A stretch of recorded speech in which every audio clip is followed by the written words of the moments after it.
Today is World Agnihotra Day 2025.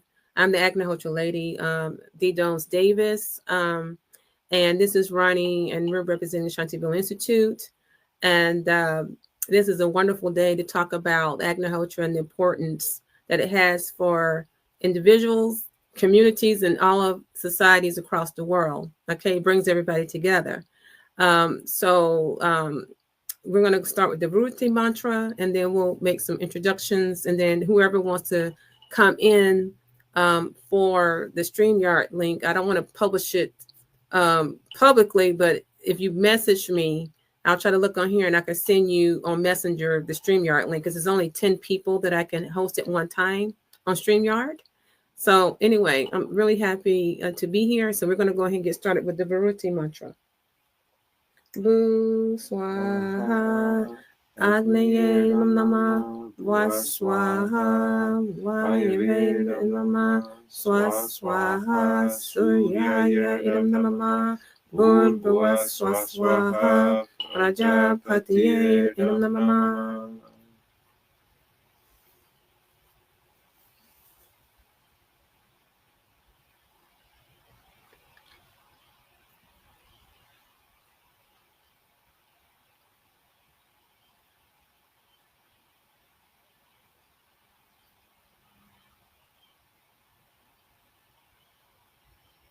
Okay, Shri.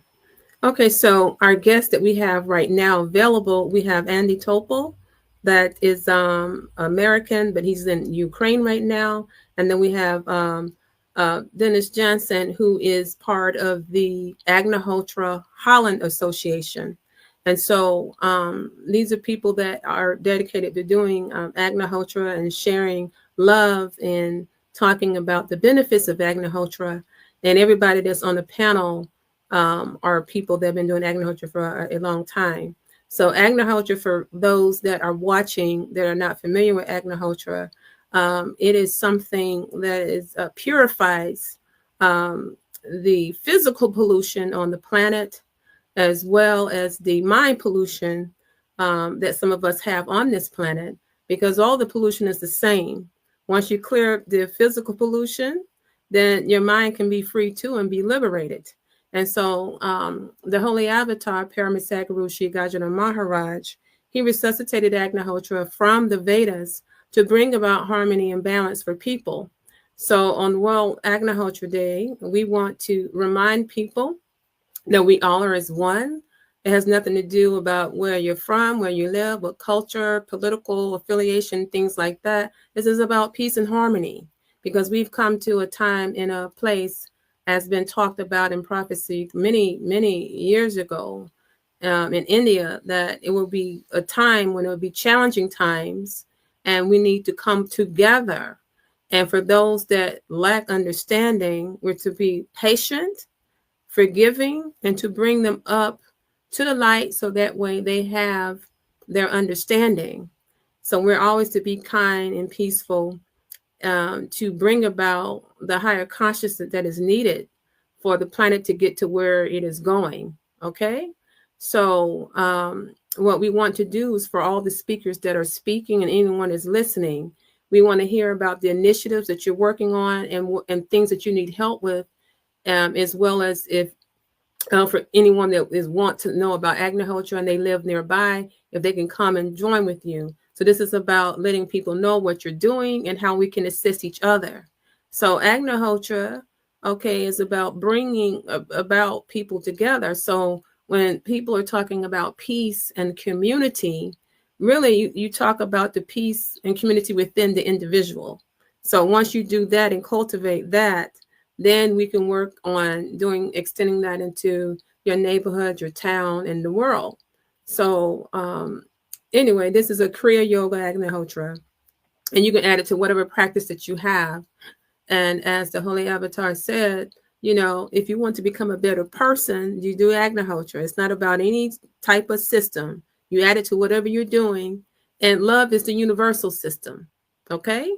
So we're going to go ahead and get started with Brother Andy, because he has to leave here in a little bit. So Andy is in the Ukraine. If you want to introduce yourself and tell us all about Agnihotra experiences or anything that you would like to share. And then please do end with ways that you can be supported or any initiatives that you would need like to tell people about, because we want to make sure that you're supported in that. So please go ahead, Andy.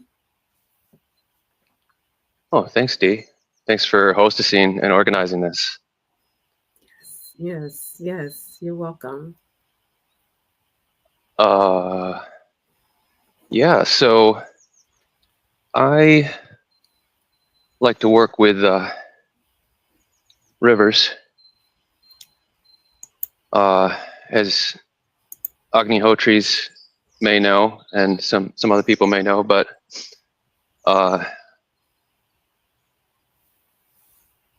really, I think one of the ways, so the fire is very healing, the smoke is very healing,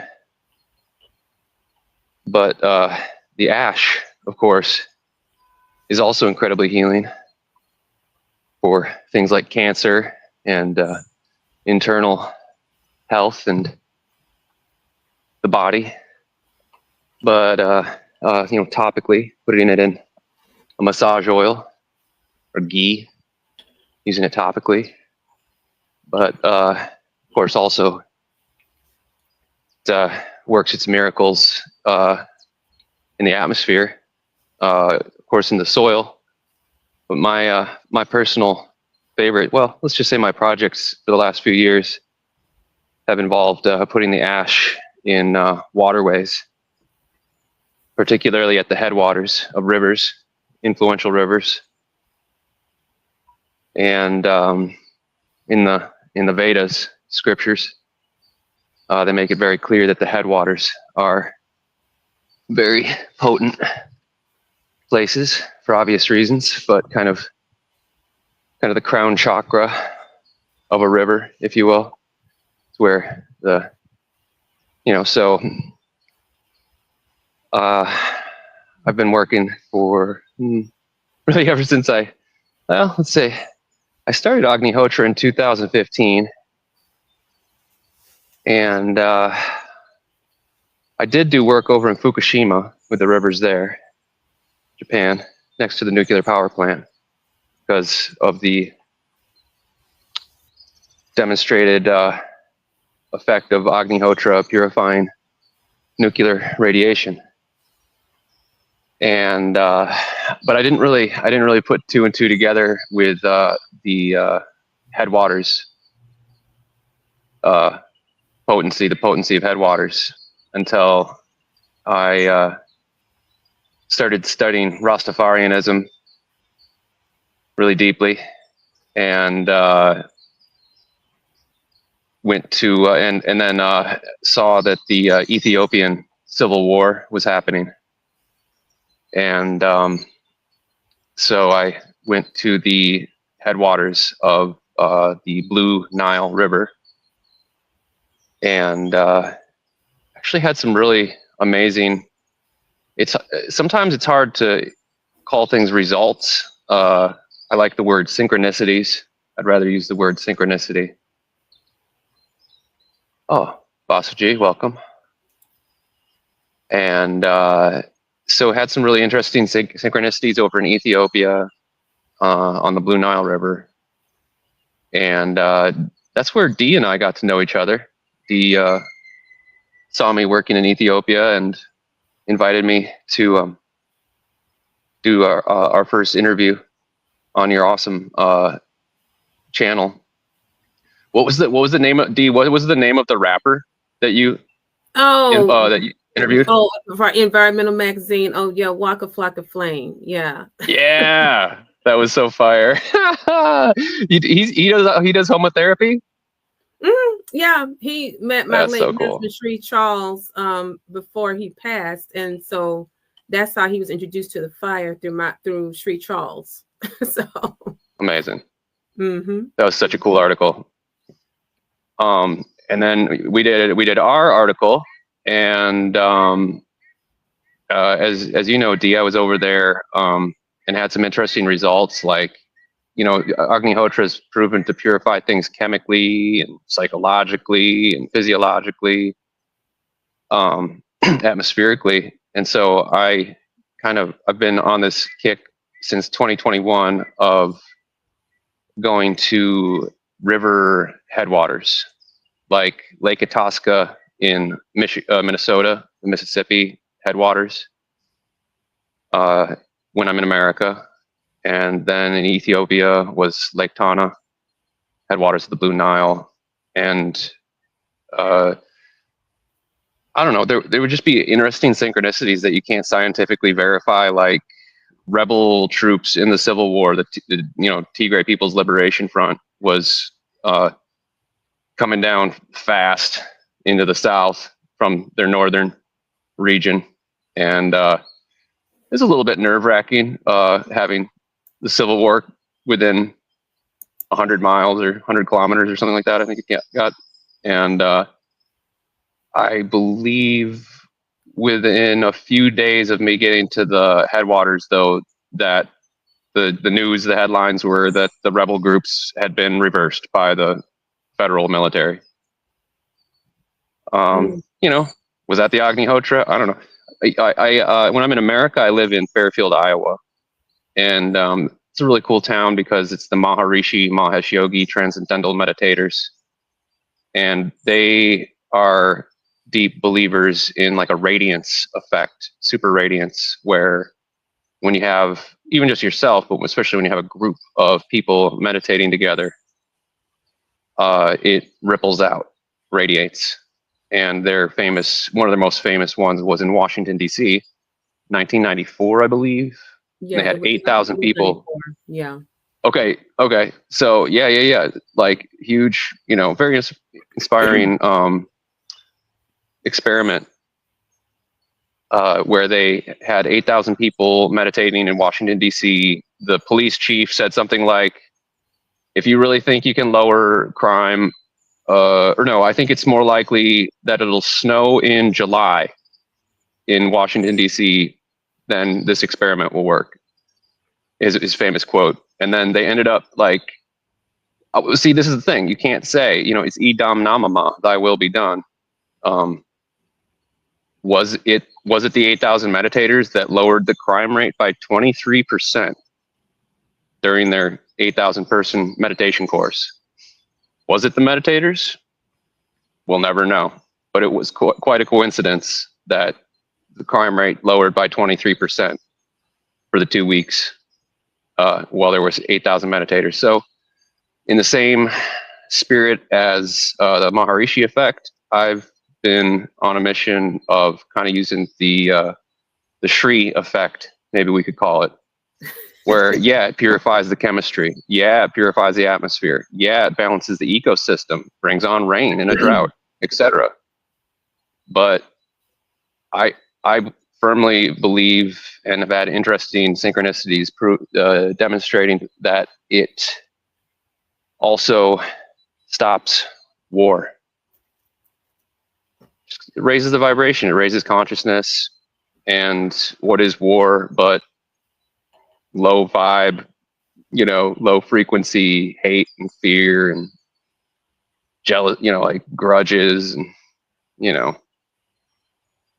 So along those lines, I have, when the Ukraine war was about to start, I really wanted to go to Chernobyl to help with the nuclear radiation on the Pripyat River, next, just 60 miles north of Kyiv, 3 or 4 million people there, and Chernobyl is flowing into the Pripyat River, which flows into the Dnieper River, which is the river that is going through Kyiv, and then many, many huge cities, of course, because it's such a huge river, then are on that river that Chernobyl exploded into. And so I had been wanting to do this for a long time, but when the war started, I was just like, okay, we gotta, Russia was lining up at the borders here, and I was like, all right, I gotta get over there, but I didn't have any money. And actually, some of my sponsors really needed me back in America. People that eventually did help me. They would have helped me then, but they needed my help in America. And so my sponsor's situation wrapped up around, August. And so 1 month after that situation concluded, they immediately helped me finally do my Ukraine trip. So I came over here in 2022, October 2022.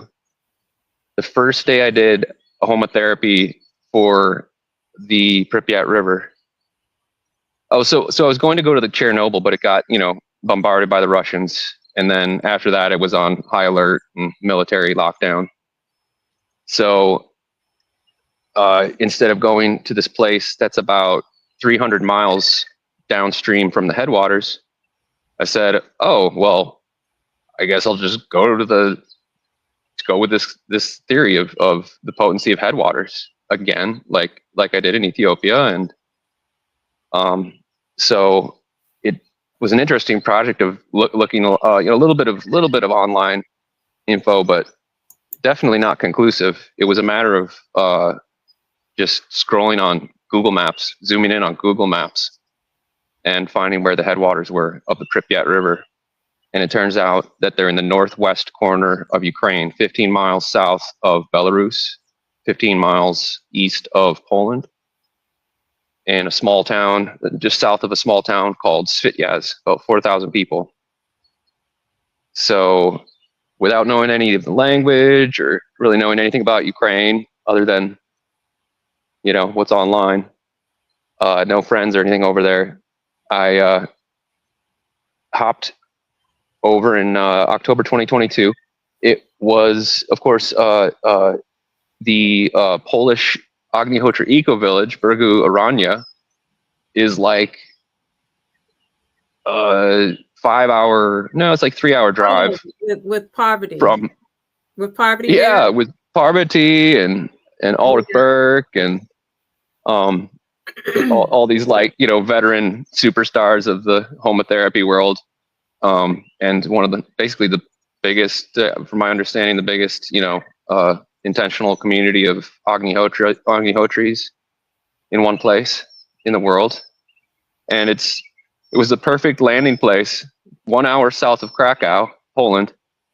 And Ulrich Burke picked me up, was coming through town. He was in the city and doing something else, and he picked me up, and it was so perfect. I got to reload all my dung supply and get materials and work in there. They have that ongoing Triambakam hut. Well, not ongoing, but 4 hours a day, 24 hours on full moons and new moons. They have one of those going there, and it was just so perfect. And then I just kind of Google mapped where the headwaters were, and found a hotel that was it was October, so a lot of the hotels in this touristy is a summer tourist town. So most of the hotels were closed. But I got to this hotel. It was an auspicious day in the moon phase known as Ekadashi. And I was doing the Ekadashi fasting, and I also was able to explore and really try to find run around and try to find a nice place to set up and do fires on the headwaters of this river. And I did. And the next day, there was just like huge headline, a historic point in the Ukrainian war of the Kerch Bridge getting destroyed, which is the Crimea Bridge from Crimea Peninsula to Russia. It's the only supply line to Crimea, only direct supply line from Russia. And when I ask Ukrainians, I'm always like, they're like, oh, tell them about, oh, why are you doing these fire ceremonies? What do you think it does? What do you think the effects are, Andy? And I always say to a Ukrainian, well, the first time I did Agnihotra on the river, the next day, this place downstream from the river, or on the river that I'm at the headwaters of, had this really, I mean, you know, it's a war, it's all insane, but it was a really pivotal moment for Ukraine to block off Crimea. It was actually a rallying point for after that happened. There was a bunch, and then for the 2 months I was there, the Kherson, the retaking of the western half of Kherson, the part of Kherson Oblast west of the Dnieper River, was retaken about a month. I'd been there about a month, and this huge, just like the biggest reclamation of Ukrainian territory since the start of the war happened. Interesting synchronicity on the. So I started on the first day I was there was an Ekadashi.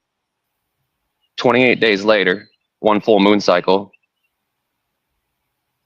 I had been in Ethiopia in 2021. This is 2022 now.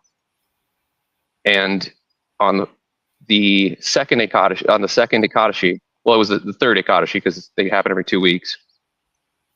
But the first full moon cycle that I'd been there, the headlines were Tigray People's Liberation Front and the Ethiopian federal government sign a shocking peace treaty that has been upheld, at least with Tigray.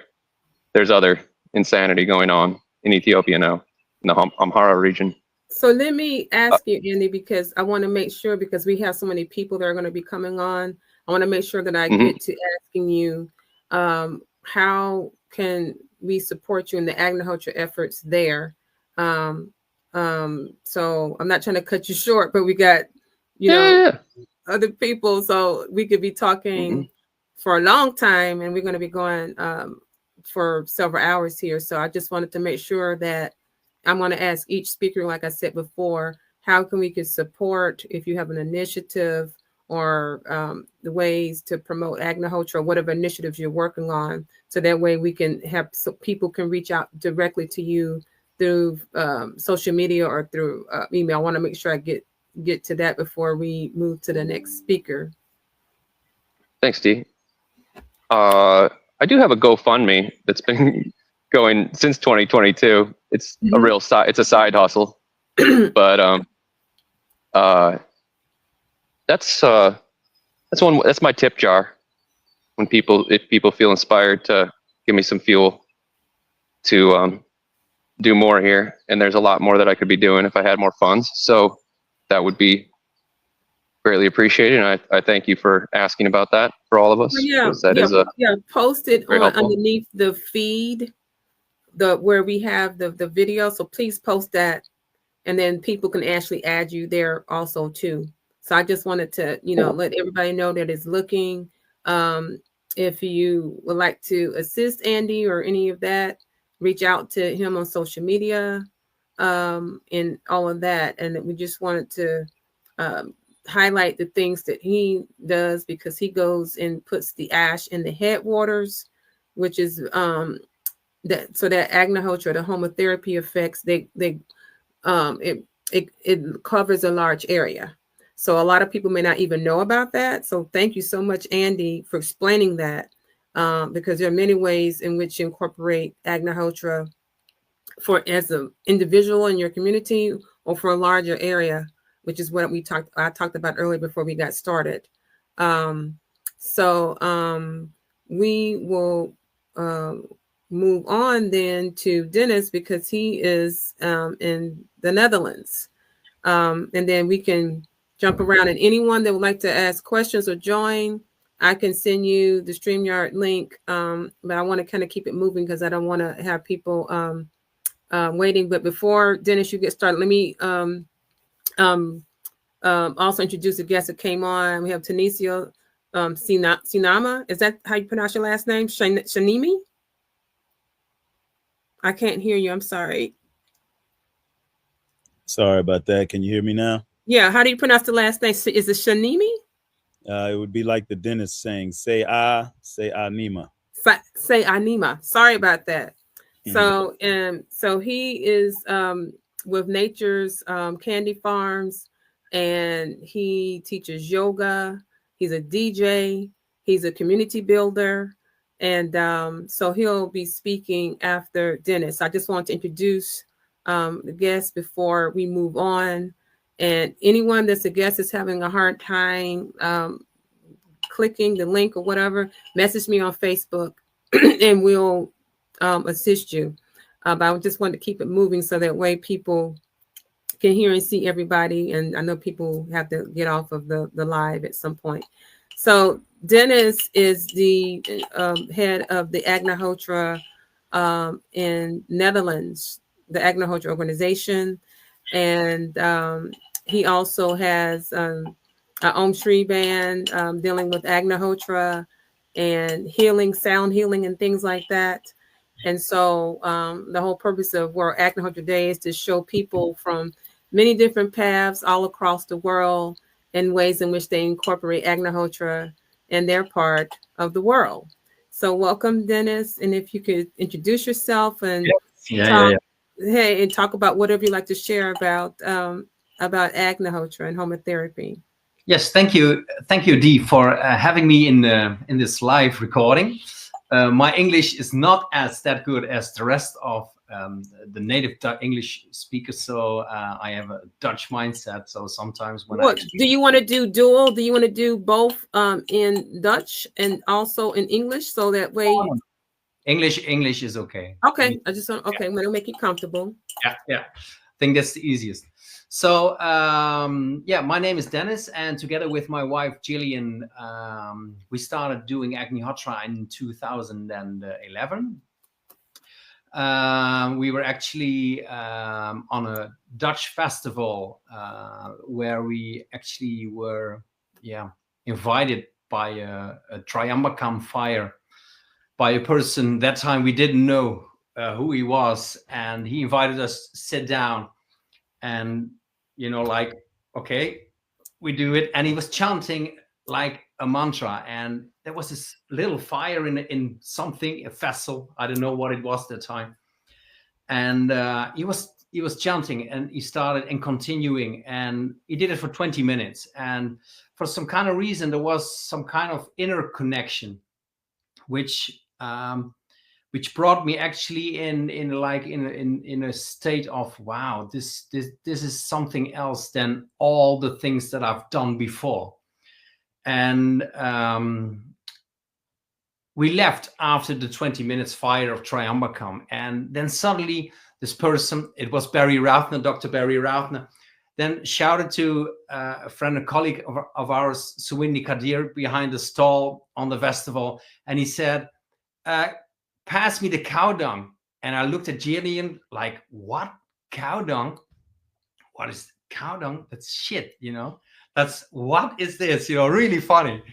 But we stood up and left. But for some kind of reason, the fire attracted me the whole time.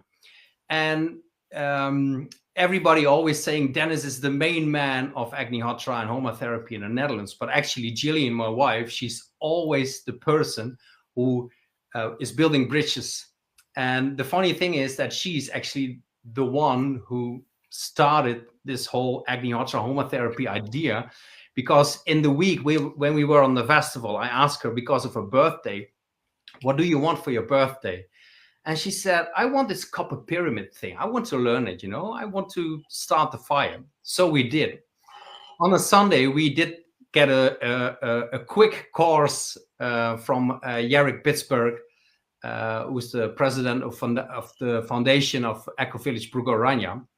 And in less than an hour time, we were introduced in Agnihotra. And my mind was like, what was all this information? It was too much. It was like, you do this, do that time, Agnihotra, la la la, and finished, and you can go. Like, wow, too much for my mind at that moment.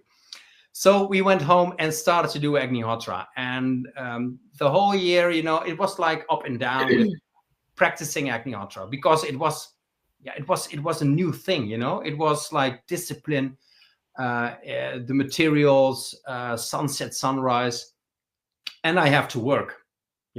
Always a thing. I have to work. I as a human have to work. I have to do this. I have to do that. So it took a year when the festival was again in Holland, and we went over there. And the second time when this festival was going on, a lot of people from the community from Brugorania, from the Eco Village in Poland, were there. And the whole weekend, I was only there. I was only with them. It was like the door was literally opened. We learned all the fires, and after that was actually the beginning of Agnihotra and Homa therapy, the Netherlands. We started to do courses, seminars, and after a while, we received some reactions of Jarek Bisberg from Homa Therapy Foundation in Poland, and he said, "Yeah, if you want to do seminars, that's okay, but if you want to go further, then it's better to, do a course, like be like a Homa therapy teacher." And then we said, okay, yeah, why not? So Gilly and I, we went to Poland, to the Eco Village, and we did the whole Homa therapy course. And we did get education from Dr. Ulrich Berg, Rory Meyer, who was into permaculture, his wife Asha, who was in herbs, Parvati, who was on the spiritual level, Suwindi Kadir, which parents have in Australia, the Sri Dam farm, and who else was there? Dr. Barry Rathner, psychology. So we get all the information on every kind of aspect on Homa therapy. Like, okay, you could do science, you could do yoga, you can do spiritual, you can do actually whatever you want. You can use it for permaculture, you can use it for food, for water. And that was actually the beginning of us, that we started to perform Agnihotra, but also in a course, in that people get seminars and education. That was clear information. And what I really liked about this way of teaching was like, okay, this is a very easy tool that everybody can learn. Even a child can make a fire, even a child can chant this easy mantra. And twice a day, it's probably, if you start, it take up some time, let's say 10, 15 minutes if you're a beginner. But if you're more advanced, then 5-6 minutes, then lit the fire, you can do your thing. And after the fire, you can meditate or sit down or connect with yourself.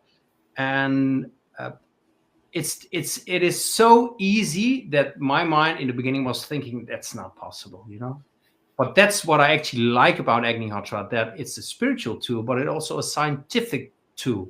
And like for example, all the information that we received from, for example, from Dr. Ulrich Berg, all the scientific information, but also it was a few years ago, I think in 2018, I'm not really sure, there was an Indian farmer and also chemical engineer, Abhay Mutalik Desai. He's in India, very, very, very known for his way of, chemical engineer and being a farmer, and he uses Homa therapy, Agnihotra, on his land. And he was here in Holland because for some kind of reason, and we didn't know, his daughter was living here in Utrecht, or at that time in Nijmegen. And we organized from a local Dutch Amsterdam television interview. He was there. And so we did this interview on television, and he was explaining me, how actually Agnihotra Homa therapy work on agriculture.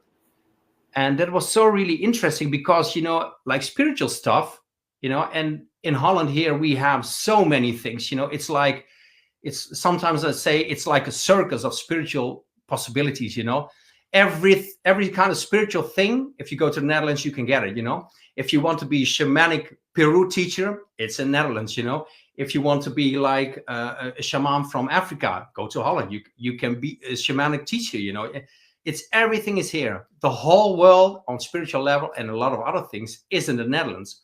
But the fact is, like, often spiritual stuff is like, that's my personal experience, you know.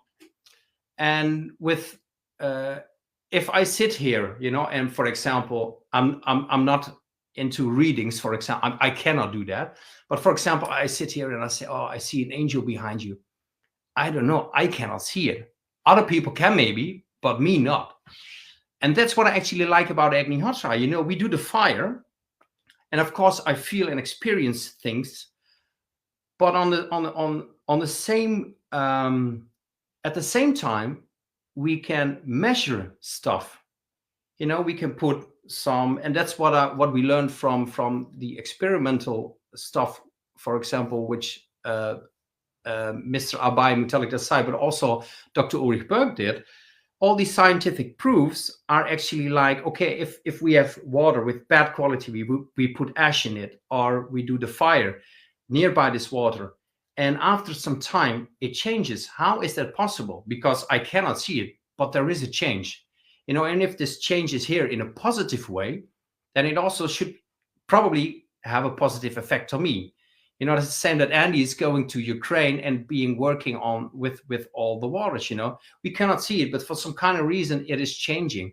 And in the beginning, when we did start to do Agnihotra, what I really experienced is that on a personal level, you know, what I was experienced through all the years from when I was young, as a young person, in my youth, you know, in the area where we lived, we were growing up in a culture behavior like drinking alcohol is, if you want to have a good party time, always the booze, always the drinks, you know. Without alcohol there was no party possible, you know. This is farmer area, so everybody was like, you have to drink alcohol. And also, like a musician, you know, it was like, that's part of culture, you know. If you're a musician, you have to drink, you must drink, because that's normal. But that's the way you get raised, you know. It's like, this is something in my DNA, which actually, it's there.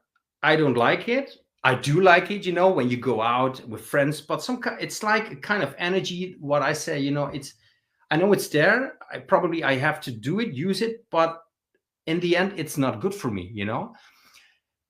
And when I was really young, I was 16, 17 years when I started with spiritual stuff. You know, I was, during that time as a musician, really into, you know, the Woodstock music, like Richie Havens opening Woodstock with Freedom. You know, that was like, wow, this is it. This is pure. You know, I really like that kind of music. But for some kind of reason, and that's actually what through that time till now, Agnihotra was, from that period until now, the basic thing that was always, it was there, but for some kind of reason it came up later. And what I actually want to say with this music thing is that, you know, when I was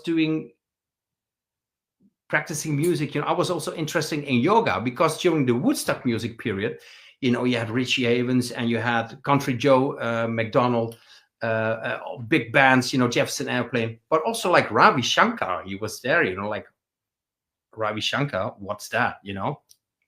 And then he was explaining, this is called a raga, you know, and it sounded like, this is weird music, you know. I totally do not understand what it is, because I do not speak the language of that kind of music. But for some kind of reason, this, I call it Eastern culture, was always, yeah, I was always interested in it. But all these courses like Reiki, intuitive education, tarot cards, all that kind of stuff I've done. I've read books a lot, but still these issues with, for example, the alcohol stayed. Until I was 33 years old, something happened, and I think it's like, it was a fission. And I'm not going to explain it here, but in the end, it was like, wow, this has to do with Agnihotra. And in the end, when I had a conversation with a friend of mine, with Jarek Bitsberg, I was explaining this to him. And then he said, yeah, you did get a recall, like, Dennis, you have on this earth a mission, and that's Agnihotra. And what you received is like a reminder of before, like Agnihotra is what you have to do. And he explained it to me after 5-6 years. I was already doing Agnihotra, but then I know, like, wow, this whole way from that beginning till now was like a build up, like Agnihotra is the thing. And the really funny thing is, today it's the 12th of March, and I have to check it because I didn't found it yet. But today in our local newspaper, we have this amazing big article which came out about Om Shri, but also, like, in this newspaper, you know, this is like local stuff, but in this article we talk about Vedas. Actually, what I'm explaining now is in this part. So we are really proud of it that, you know, like, local community here now gets more information about mantra singing, Vedic knowledge, you know, the big picture of everything. And Agnihotra is actually, it's opening this door, you know. And I think that through Agnihotra, you know, it's a really easy way to learn, also to work on your personal stuff, you know. Like this drinking thing, you know, I quit with it when I was 33 years old. It was like this grasping feeling, like I must have it, because it had to do with some kind of unseen energy that it's there, I feel it, but what is it? And through Agnihotra, I could quit. I quit smoking and drinking, and one day, one time, finished, you know. And that was really funny, because for me it was a positive experience. But the funny thing was the environment, the family, the friends, you know, the reaction, like, that's strange, you know, why? And then it's not like the black sheep of the family idea, but more like a lot of people they had more problems with it, let's call it like that, than myself. And for some kind of reason, it was like, wow, I feel more solid, I feel more secure. My energy is okay. Wow, I'm here, I'm fully here, you know. And we started, you know, with festivals, on very small seminars, you know, people over here with small questions, you know, like, I have problems with thinking, mind troubles, that kind of stuff, you know. And we're saying, you know, during these seminars, like, Agnihotra, it takes 5 to 10 minutes to do and to learn, you know. It's very easy, but, you know, it gives you so much benefit, you know. It's more, you have a energetic, more pure house. Your garden is fully okay. The quality of the air, everything is getting better, you know. So I think that's also for the youth, you know, and that's a really special thing.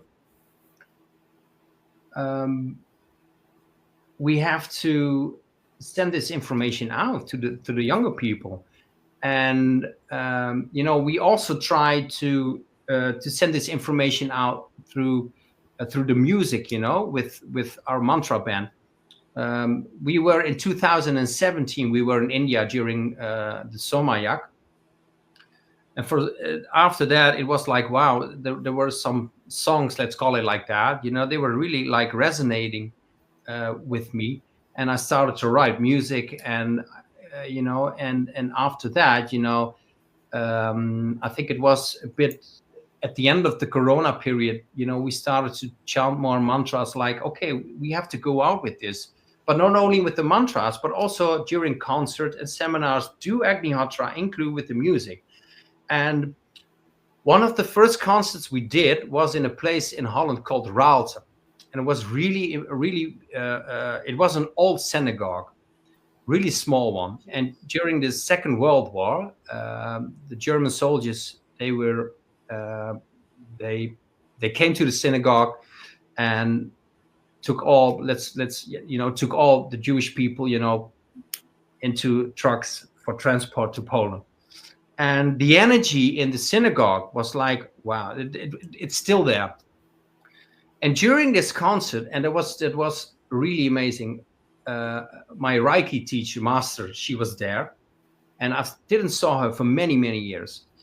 And there were people from the local area, but there were also German people with a Jewish background. There were Dutch people with a Jewish background. And there were also German people who, you know, as visitors of the concert. So we had the full mixture of actually everybody's roots who are actually connected in the synagogue. And we did the concert.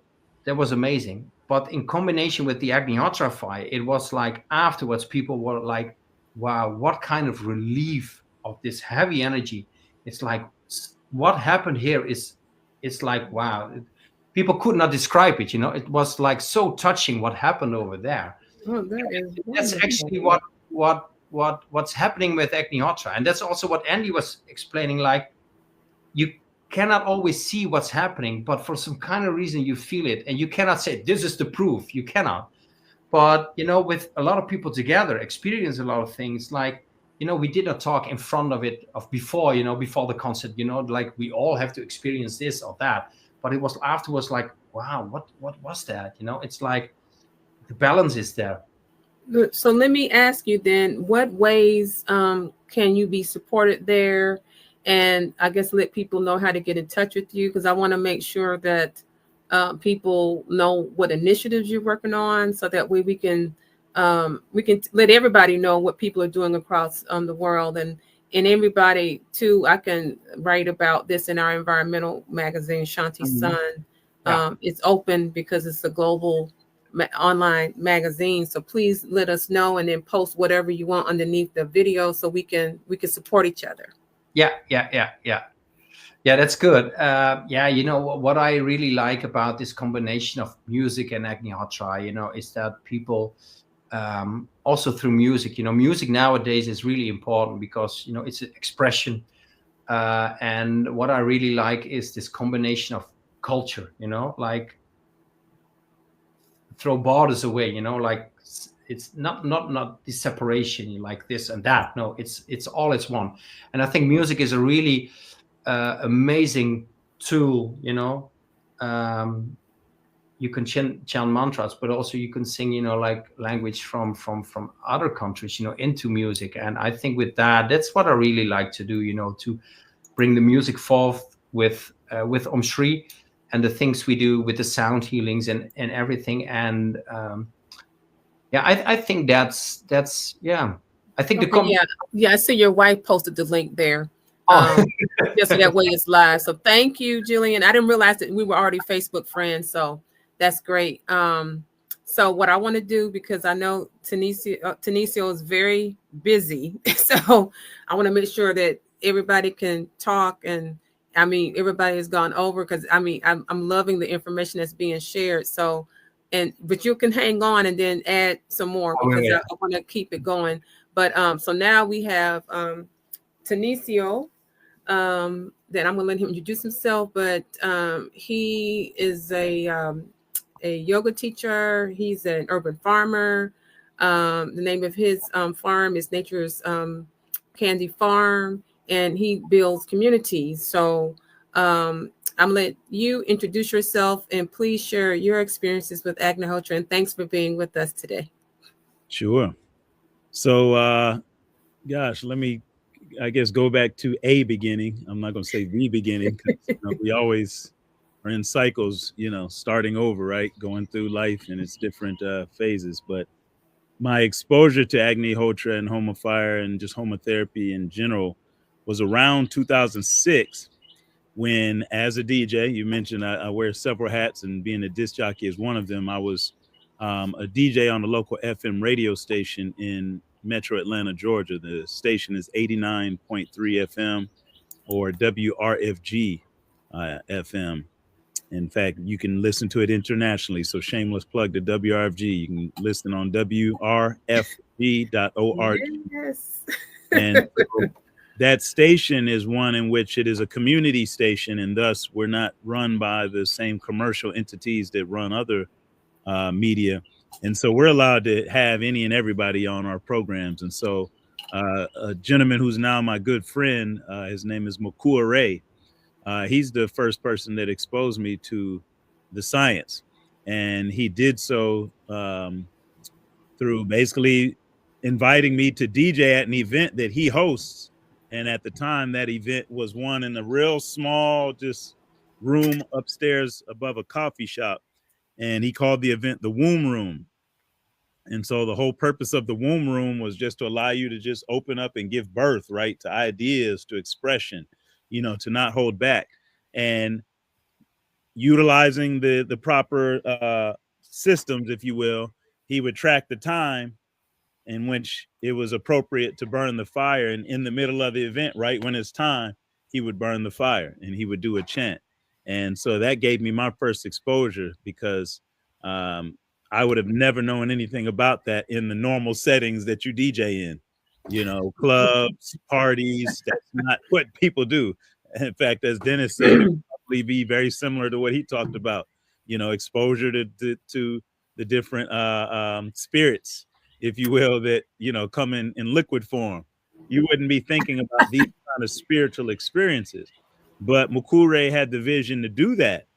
And I must say that, to the point that two gentlemen already made, whether there's something tangible you can track or not, I'm going to be willing to say, yes, there was definitely a difference. I don't have to have it be proven by science all the time. The soul is its own level of measure. And I definitely know that whenever we would do those fires in that event, it would just take the energy up to a whole new level. So that was my exposure to it. And then, of course, in asking him about what is this you're doing, it led me to learn about Shanti Villa Institute. And so I was actually able at one point to interview Sri Charles. I've never told you this before, D. What? Yeah, he was a guest of mine on my show at one point. So I'd have to go back and dig up that interview. I don't know how. Please post it if you can. Yeah, I'll see if I can find that. But yeah, he and Ronald, they came on the show, to talk about what was going on at that time. So it was very interesting just to hear about his history and the work. And so it always remained an important spiritual tool in my mind, but I had never taken it on as a practice. And then now here we are, fast forwarding to 2024, another new beginning, right? A new exposure to this science. I started thinking about it as I moved into my current residency. My wife and I, we've bought a home here, and something just told me, like, yeah, I need to start integrating that science into my life. And that decision was made roughly a month to 2 weeks before a major chemical fire that we had here in the metro Atlanta area. So for those who aren't familiar, we actually have a company that makes chemicals for pools, to clean pools.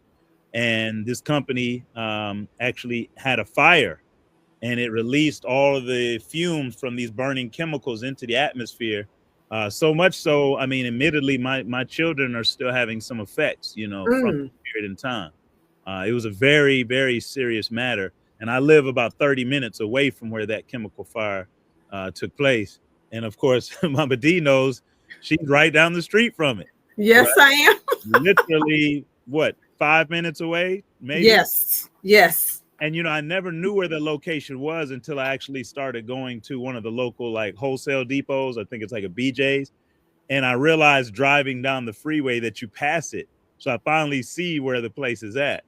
And but all of that being said, without having any awareness that fire was going to take place, something told me, after, what are we talking about now? Almost 18 years, go back and retrieve this science.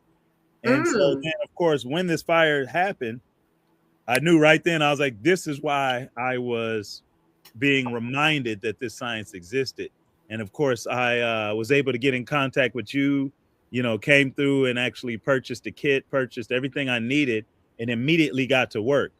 And it just shows me that, when you are tapped into this science, it's there for you exactly when you need it, And so now, I have actually 2 kits here at the house. I need to re-up on my dung, of course. forthcoming. And, you know, it's been a beautiful experience seeing the effect it's had on my family, had on the children. And eventually I took the science to a local community center that I work at. There's a community garden there. We do other activities there. It's called the Arts Exchange. And we actually burned a fire there. And then I invited you, of course, Mama D, and both you and my brother in the back. You got to remind me of your name again, my brother. That's Ronnie. Ronnie, thank you. And I think I may have said the wrong name earlier when I was talking about who came on my show. I might have been saying your name, Ronnie, meaning to say someone else's name. So excuse me for the mix-up. But either way, I say all that to say both of you all came and really left a lasting impression, you know, on that place, because people have asked about, you know, that experience they had with you all teaching the community about it. And so we're looking to bring Shanti Villa actually back to the Arts Exchange. We'll be there. Work, you know, because this really is something that I think is quite necessary for the community's benefit. You know, living in a place like Metro Atlanta where you have woods all around you and it's a city within a forest, you know, sometimes we take for granted just how important it is to preserve all of this, you know, especially with a lot of the development that is occurring. You know, new homes are being built, new buildings are being erected. And I always encourage people to recognize the value of living in this forest, you know, and making sure that we consider all of the benefits that it gives us, not just, you know, the fact that we're in this, you know, as they call it, a Black Hollywood, you know, if you will. It's like, no, this is a place that really has some, I would say, very ancient energy. Of course, you know, I live roughly 20 minutes from a major mountain, Stone Mountain. We have Arabian Mountain. We have Kennesaw Mountain going to the north. All of this is here.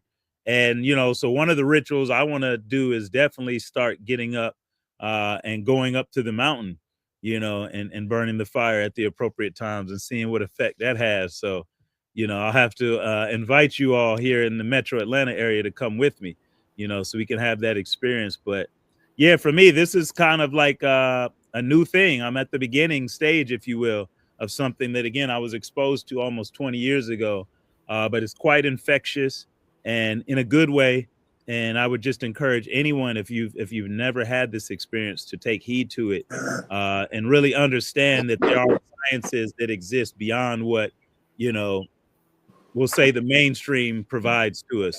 This isn't a knock on any of the 3-letter or 4-letter gangs here in the United States, EPA, USDA, CIA, but, you know, it is what it is. You know, we have our own sciences and we need to get back to utilizing those and holding on to them and cherishing them. And the fire is lit, pun intended, within me to keep preserving, you know, this homotherapy science. So yeah, I appreciate, you know, your re-exposure to me, Mama D, and helping me remember the value that it brings.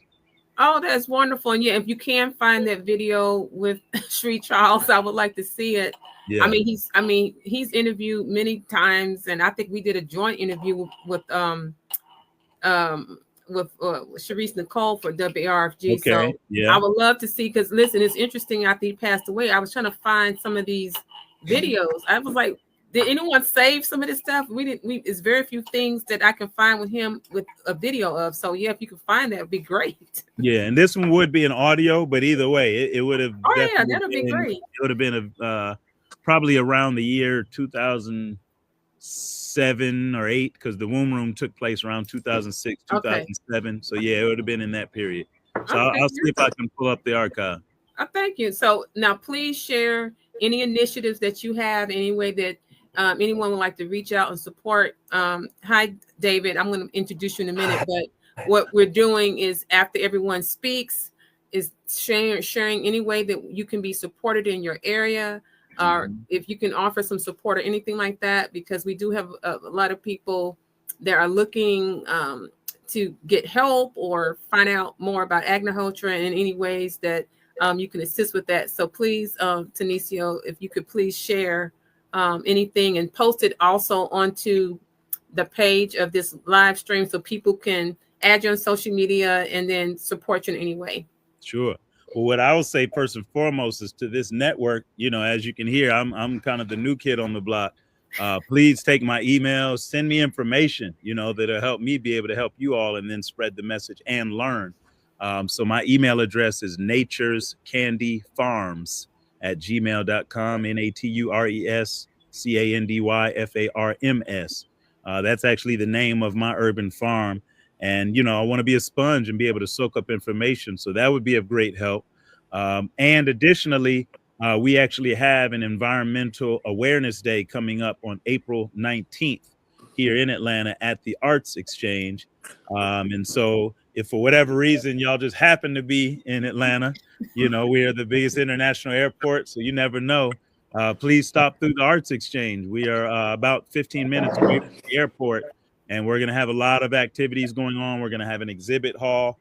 And again, I invite Shanti Villa Institute to come there and burn a Homa fire and share with the people, this wonderful science. But that will take place from 10 a.m. to 5 p.m. on that day. And whether you're able to come for that event or not, just stop by the Arts Exchange and see the beautiful things we're doing with the land and with the social justice artists that we have in residency there. We've got people such as photographer Jim Alexander, who's got work in the Smithsonian. We've got Kenneth Zaki, he upcycles art in the form of clothing. So he takes textiles and repurposes them into new clothing, and a lot of other wonderful, wonderful things there at the Arts Exchange, along with the Fresh Oasis Community Garden, which I manage. So any time you all are in the city, you're more than welcome. We'd love to have you come out. And definitely, if you can make it out to the Environmental Awareness Day, that would be awesome as well. Yeah, that's one. I will be joining that. And then we're going to have our Earth Day celebration here at the Conyers location from 4:30 to sunset. So awesome. I'm going to be real busy that day. I'll be trailing right behind you. Yeah, so we're in America. So for anyone that's just now joining us, this is World Agnihotra Day 2025. And before I introduce the next guest, I just wanted to just give an overview of what World Agnihotra Day, what that means for those of us that do Agnihotra. As you can see from this lineup, we have people from all over the world. Tenisio lives in the United States along with me and Roni. Roni is from Kerala, India. We have someone, Dennis is in Holland. And then we have Andy, and he's American, but he's in Ukraine. And we have David Fields, that's in Mexico right now. But the whole point of this is to have the connectedness. And this is what the Paramahansa Rishi Gajana Maharaj wanted for Agnihotra. He resuscitated Agnihotra from the Vedas to bring about a solution to the things that are happening in society right now. So a lot of people, you may be upset with all the things that are happening in your country, with whatever it be, political or your own financial issues and things like that. It was prophesied in India, and the Avatar discussed this with Master Vazant about what was going to be happening. And he sent Master Vazant to many places across the world to teach Agnihotra, so people had a tool, purification tool, ancient technology to deal with these things. So if you're watching this, please reach out to anyone that's closest to you that you're viewing right now, that they can tell you and demonstrate Agnihotra to you. So this prophecy is being fulfilled with the things that are unfolding here on the planet. But this, to me, is a way for us to understand who we are as divine beings and to work together. We're to work together. Everybody here that you see here in the videos, we all are different ages, from different backgrounds, whatever, but we are all peaceful people, helpful people. We all do the fire. So this Agnihotra fire is a way to purify the planet. It cleanses the bacteria from the air. Andy was talking about how he went to Japan and was dealing with the nuclear waste there. So it deals with that. It deals with the water. We use it for gardening, like Tenisio, Roni, and I, we use it for gardening. And so this is a material aid that is able to really address many different things that humans need on this planet.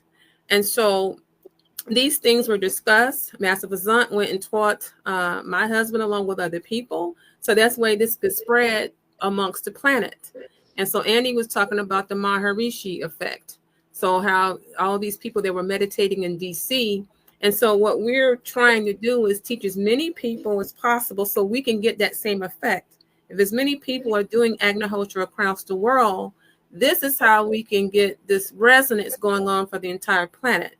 Earlier, I talked about, how we need to have understanding and patience with people that lack that and bring them up to the higher consciousness, because the earth is going through this change. And that means the people on the earth are having to change.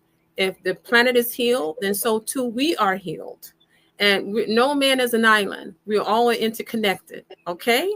So we're connected, and we're not to be upset and hating on people and things like that. And we are all each other's teachers. We are all equal.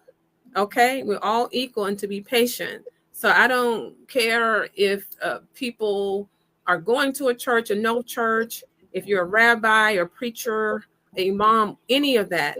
Anyone can do this. And if you don't have any of these titles, anything like that, you can still teach. It's not about a title. It's not about, oh, you don't think you can do this. And, what is this about? This is not about religion. It's not about politics. This is about spreading peace and love and healing the planet. So we've had many of the guests talking about the aspects of what happens physically, the physical science. So, and we've talked about the spiritual science of this, what happens with your body and your DNA when you do Agnihotra. So there are many different aspects to this. So we like to say to people, no matter where you are in the world, you find the aspect that most suits you and you teach it. We all are teachers. We all are equal. Some people just have more understanding, but what this is about in these challenging times now is to get the people that are not quite where they need to be. You show them the light through the fire, through your words, through your kindness, okay, through your actions. So we're talking about mind training. So the pollution of the mind, that's what creates the physical pollution, because we're too arrogant to think that we can make something perfect that's already here. So we've tampered with the water and the trees and all these things, and we've tampered with the atoms themselves. And Master Vasant said many times, you're not supposed to tamper with an atom. If you do that, you can kill an entire civilization. Okay, so we're talking about ancient technology in a modern world, because what is modern? If you kill yourself off, then you're not going to have anything to be doing. So you got to go back to the ancient practices so that way we can keep the world going. Creation has to continue. Okay, everybody? So this is not about someone knowing more than the other person. We are teaching each other. Okay, we're teaching each other. And that's what I wanted to say to anyone listening. Okay, we're just people. Okay, we're just people. We all are people helping each other. Okay, there's no arrogance, no ego, and all these things. Okay, this is not anything complicated. So we want to bring about the simplicity of the sacred fire, so we can get everybody together. Okay, so as we continue now, as you can see, we're going to go way past 12:30. We've got other people coming, but I wanted to just do this so people could see what people are doing around the world. So now we're going to introduce David Fields. He's living in Mexico. I'm not sure if you're American or where you're. Yeah, I'm American. Okay, I didn't know. So I just want to introduce you because I met David through seeing his beautiful pictures and videos, him and his grandson and family doing the Holy Fire. Yeah. And so I just feel I know you energetically. Totally. I invited you, and just we would love to hear your wisdom and anything that you'd like to share about any of your Agnihotra experiences. So please introduce yourself and tell us about your experiences, David. Oh, thank you so much, Dee. Yeah, I really appreciate that. And Basu, is it Basu? Beautiful. Thank you for your wonderful sharing. And Dee, your inspiration is just infectious. It's tremendous and very uplifting. So I appreciate it a lot. I was, this was I think in 87 or 88, I read a book. I had heard of Agnihotra. I used to read I was also with TM and Maharishi in the early, he was my first teacher. And so I was the seeds of Yagya and Agnihotra. He would have us read, because I was a teacher and I was on different courses with him. He would have us read the Vedas, and he'd have us read Rig Veda. And I remember he occasionally I'd come across that word Agnihotra, and it stuck in my mind. It stuck in there. It was something that felt familiar to me. And so I read a book, a rebirthing book, about something about birth, this person birthing a child, and somebody was doing Agnihotra and Yagya in the house where the home birth was taking place. So again, that word clicked with me. Something seemed very familiar. And so my wife and I in 1990 were walking down a street in Portland. I'm from Oregon, by the way. And I was raised out in the country and spent most of my life, fortunately, really fortunate, living close to the land, a real blessing. So we were in Portland, and I saw a poster that a gal had put up that there was going to be an Agnihotra demonstration in the yoga studio, in her yoga studio. And something just said we needed to go to that. And so we went, and an Agnihotra teacher named Barry Rathner, an old timer, Yes. was giving this demonstration. And, it just clicked. It was one of those things that, as if I had known about it at some level for a long time. It was just something that clicked. And I remember I brought a friend, and I bought. And one of the beauties, of course, of Agni, there's no money making in this deal. This is not a business. It's a very profound thing that there's not a money game here going on at all. This is offered free. However, we have to buy the pot, the Agnihotra pot, the pyramid. And that's understandable, because nobody should, that's just natural. But nobody's making any money off this thing. So anyway, my friend attended. He was a Zen Buddhist, longtime practitioner, and he didn't have any. It was only $25 for the pot, or $20, and he didn't have the money. So I bought the kit for him and a kit for me. Kit for Faye and I, my wife Faye and I. And a kit for him. And I remember as we were walking out, he said, "Oh, I'm afraid, what if this works?" It's like he had the thought, wow, what if this thing actually works? And, well, yeah, I mean, I didn't really have any doubt about it, actually. So anyway, this was in May of 90. And we went home with our Agnihotra kit. I think I might have bought two. So anyway, we went home, and we started the next evening. And this is interesting. We did our first Agnihotra the next evening, and we were living we are living outside of Portland. And this is very interesting. This ring-tailed dove, Indian ring-tailed dove, came flying into our little space and landed on our porch where I was doing the fire. Honest to God. And he stayed until the fire, or he or she stayed until the fire was done and flew off.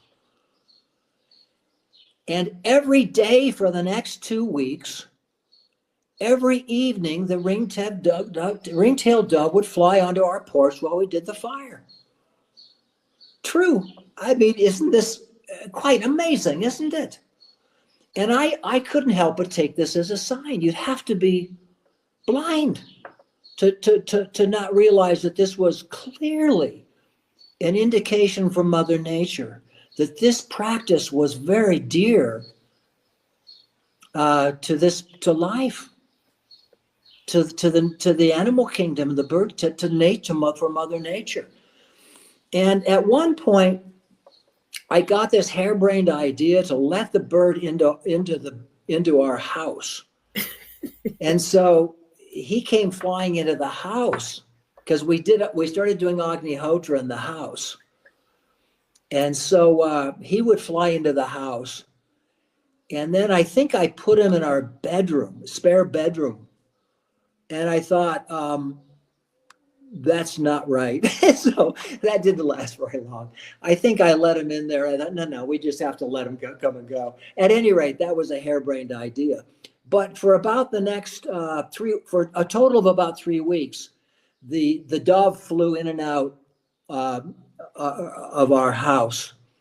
And then he disappeared. One night, full moon night, we were doing the fire, and off he went. And that was it. True story. That was a sign for me. And from then on, I've been almost 100% regular, missing a few days here and there when I'm traveling. And I've even wondered how I could be so regular with this practice. I mean, you're up before dawn, and your life does sort of mold itself around the practice. And how is it? I was saying that to my wife, just last night. I said, how did I do that? Well, she explained it astrologically, but it's beyond that too. I have something like Vesta, which is the virgin fire, the firekeeper in the ancient Greek times, conjunct Saturn, which gives this discipline. Somehow I was born with this discipline. I've always been regular in meditation and fire, but the fire spoke very deeply to me. And I would say with Agnihotra, it's not a flashy experience. It's not a flashy process. At least it hasn't been for me. It hasn't given me flashy experiences. But things like the ringneck dove flying in, Indian ringneck dove, I get these signs periodically when I've done the fire over the years. And when we had our farm, Vasant came and visited our first place. Really? Farm. Yeah. Oh, wow. He spent a couple nights with us. And then he left to go up to Seattle. I never saw him again. Oh, wow. Yeah. And he said you might want to get a bigger farm, and more acreage. Oh, and I told you that. I didn't have a thought about it. It went right by me. I listened, I heard it, but I thought, no. The first thought, no.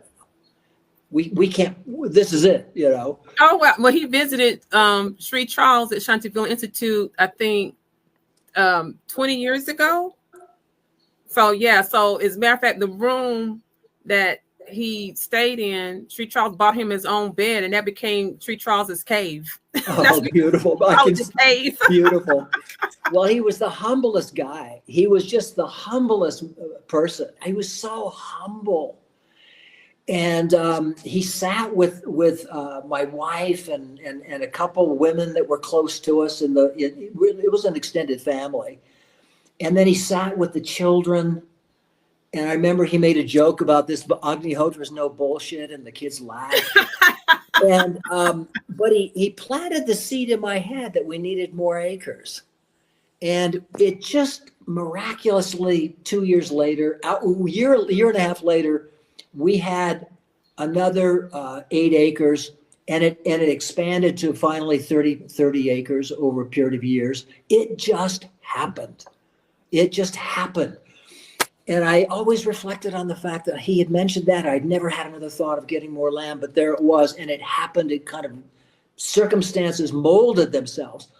I would say regarding the fire and the support you get from the unseen forces, circumstances will mold themselves to support your evolution, our evolution and our growth. And it will always be of benefit to us and others. And gradually, the mind, body, intellect, gradually, as it gets more in harmony, our discernment gets subtler. We may have to go through our own karmas. So nobody's perfect here. These things are going to happen.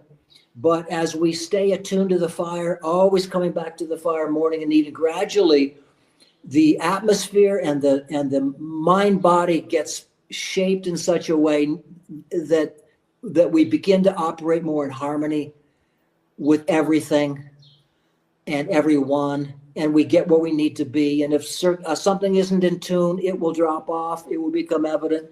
Relationships will become in harmony with evolution and the upward direction. So that's that's really my hit about it. And I just have nothing but love, for this fire, and nothing but gratitude for everybody and everyone that's kept this thing going all these years, and our teachers. I feel so grateful. And what's happening in the world today, I'm not crying over that. I could be crying. There's plenty of things to cry about, but these fires and this tradition is so pure, and it's so needed at this time. Really, I would say really limit your listening to the news, just the minimum, and just stay in the atmosphere of the fire, because we'll come through it fine. And we know what it's going to take to bring this world back into balance. And Agnihotra will be fundamental to that whole process, gradually, slowly, but gradually. A Vedic priest said to me one time regarding the fire. A couple of years ago, I said to him, we had attended a Soma Yaga in India. And I said, we'd stayed up all night for this, one of the last rituals. I think it was the last night.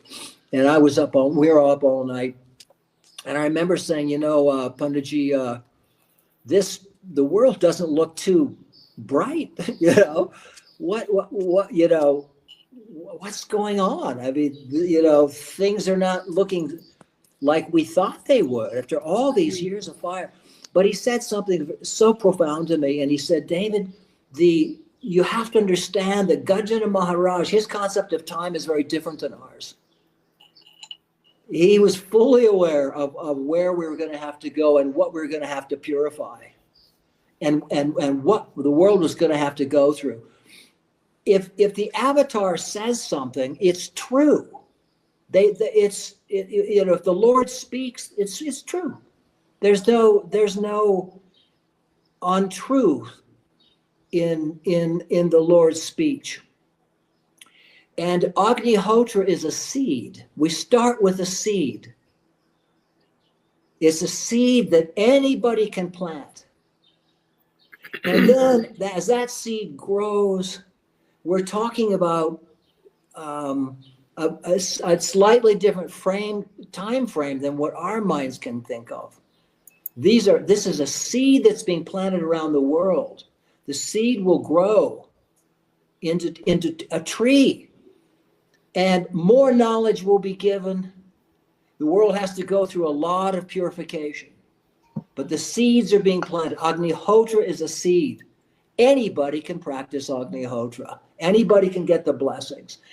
And and I'll wind it up here soon, but just the other night, again, I was saying to Faye, we were talking, just this wave of gratitude that people like us, simple, humble people, can sit with this fire and get the presence of God is profound. The seed contains everything. Yagya is a very advanced science. Everything is contained in the seed. Think of that. We don't have to have a PhD in Vedic science. Isn't that amazing? But the seed contains the essence of the tree. And we're getting the essence. We get to enjoy that because of the grace of the divine. It blows my mind, So I'm going to read a couple of things from the Gita, and then I'm going to wind it up, because the Gita is full of yaga. In the Gita, I'm a student of the Gita, lifelong. The only ordained practice, the only ordained act, the only action you have to do, ordained by the Lord. Think of this. When you worry about, should I do this, should I do that, or I'm not doing this, I'm not doing this, I should be doing that. There's only one ordained action in the Gita is the essence of all the Vedas, which is the essence of all the spiritual traditions in the world. The one ordained action is yagya. Think of that. The only action that's ordained in the Krishna In answer to all of Arjuna's problems and questions, the only ordained answer the action that he says must be done is yagya. Think of that. So here's where he's in chapter 3 starts to go into yagya, and there's many references to yagya throughout the Gita. I'm just going to read 2. All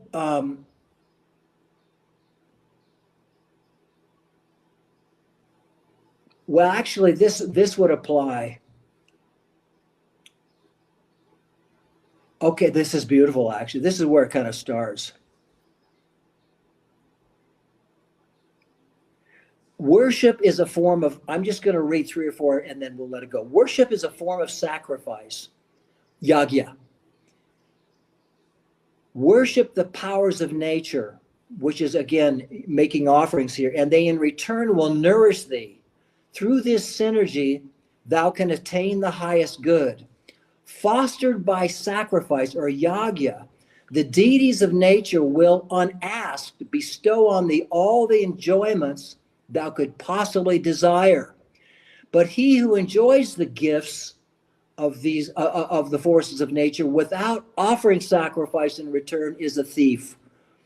In other words, receiving from Mother Nature without making the offering, the Agnihotra offering. There's no cycle of giving and receiving here. And this is what we're dealing with in the world. People have been taking, and manipulating the laws of nature through science in an unconscious way and giving nothing back to nature. And yagya is how we do that. The virtuous who partake of food that remains after the sacrifice, in other words, the results you gain after sacrifice, are freed from sin. Sin is suffering. Freed from suffering. But the selfish who eat alone without sharing their food with others are in fact feeding on sin. In other words, if you're not offering back to life for what you receive, you will suffer. That's all that means. You make the offering. You organize your life around the principles of yagya. And the fivefold path is mentioned in the Gita, specifically mentioned in the Gita, and you will come out of suffering. And if our life is not organized around these principles, suffering is the result. So just one more here. All beings are products of food. Food is nourished by rain, and rain ensues from yagya. Sacrifice, yagya, is the noblest form of action. It's the only time in the Gita he mentions action in that light. When he says to Arjuna, certainly he says to Arjuna, do your duty, but what he's getting down to is the nuts and bolts. Your only real duty, he's saying, is to perform yagya. There are other cultures. In the Andes, the principle is called Ayni, A-Y-N-I. Ayni, which means giving back for everything that's received. And every culture has their ways of doing it. In the old cultures, the ancient cultures, they all have their means of performing yagya. So this is the last one here, folks. This is so beautiful. Know that all action originates from the Supreme One, who is imperishable and all-pervading. Now we're really offering to God. The minor deities, the forces of nature that come to support us as we engage in these, they're actually deriving their inspiration from the Lord. So the offering we do in Agnihotra is not to the minor deities, so to speak. The offering is to the Lord. And from the Lord, the deities, the forces of nature are benefited, and they then in turn shower their blessings on us.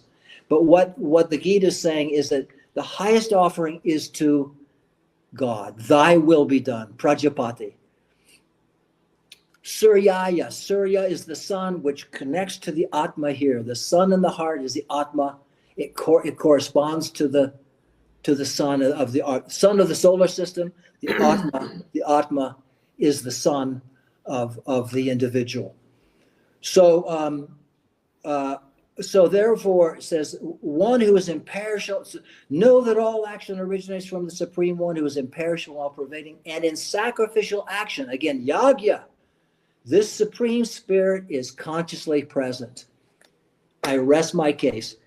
Where Agnihotra is performed, the Lord is present.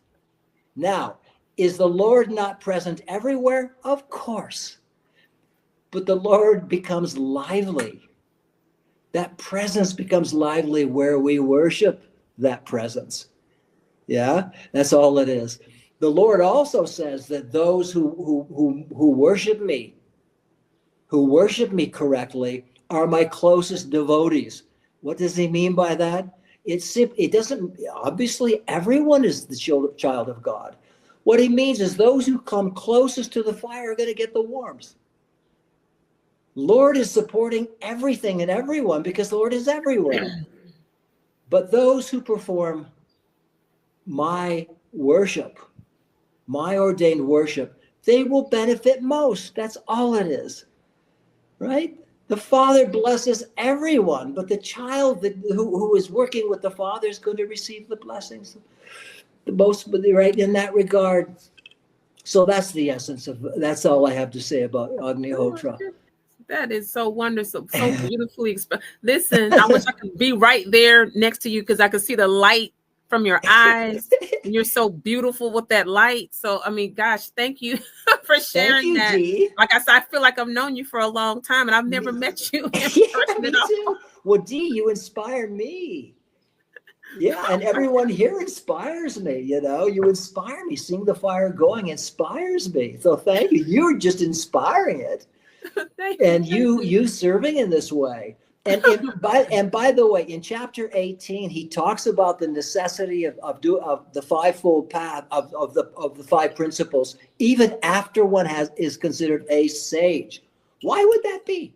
The only thing I can think of is because it models for other people, and we're always refining. As human beings, there's always the need to refine. So even after there could be that equanimity is established, the Lord says, continue your fire. Continue the fire. Continue the dawn. Continue the tapa. Continue the karma. Continue the swadhyaya. Lord says that. Yes. Now, David, let me ask you, do you have any initiatives or anything that you're working on that we can, that you can post underneath this live? Because I want to support what people are doing in other parts of the world. So please tell us about it, and you can post it underneath the video live too as well. You know, Dee, I think what I need to do is I need to come up with something because I've just been enjoying. And my wife and I are retired in Mexico, and we continue to perform Agnihotra and we invite people, but I haven't been doing anything formally. Well, that's great. The fact that you're inviting people and spreading the fire. We and this always is what share. I tell people. Like I said, you don't have to have a Shanti Villain Institute or the what Dennis has with the Agnihotra group there. Right. As long as you are doing the fire, people think it has to be formal. I mean, of course, I trained with Sri Charles as his student, and then Mama Harriet passed away, and then I became, Sri Charles' last wife. So that's different, though, as you know, when you're studying with the master. Absolutely. That's a whole different thing. But the whole point about this is that you don't have to do that. I mean, anyone can do this. So the fact that you're teaching people, that's great. I've been teaching people for 30 plus years. In fact, Andy, who's here, Andy was from Fairfield. Well, a young man, a young buck that used to come to our farm and sit in our fire temple with me when he was just a kid, he took the fire to Fairfield. And so indirectly, Andy and I are related that way. Because he took the fire to Fairfield, and there's a group going on in Fairfield, Iowa, around the TM thing, There's a group of Agnihotris. Oh, this is the group that Andy was telling me about? Yeah. Okay. I didn't realize that. Okay. Well, believe it or not, that would have started from our farm in Oregon, because it was a young buck named Daniel. Can't remember. It's Daniel Skiles, who got established with the fire at the farm from our work, and then he took it to Fairfield. This is how it spreads. Okay. So Annie may not even know that, but that's a fact. Well, I think he had to jump off. He was supposed to have been off an hour ago, but I think he was liking to hear everybody's what they had to say. So no, that's good to know. And then you're telling me some of the history of, because the only way I know about Master Vazan is what Street Charles talked about, all these old timers. So people say, well, how do you know these people? I said, I know it because Street Charles, that was part of my training. Totally. So when you're telling me these things, it's just wonderful because, I tell these things to, certain people that want to know about the history of this, because people think, oh, this is an Indian thing. No, it's not. This is a mankind thing. Totally. Nothing was required. Vasant didn't, when he stayed at our farm, just live a normal life, have a normal life, and enjoy. Practice Agnihotra, the fivefold path, and enjoy. And initially, it wasn't even, the fivefold path wasn't even emphasized for us. Do the fire. The fire will begin to transform you. The fire itself begins to create a more sattvic, natural, the mind begins to get settled and quiet. And then one naturally starts to want to know more. And then understanding how tapa plays in, the need for some discipline it's all fulfilled in the practice. It's actually all fulfilled in the practice. But gradually that understanding starts to get filled out. And swadhyaya, self-study. Who am I? Who am I really?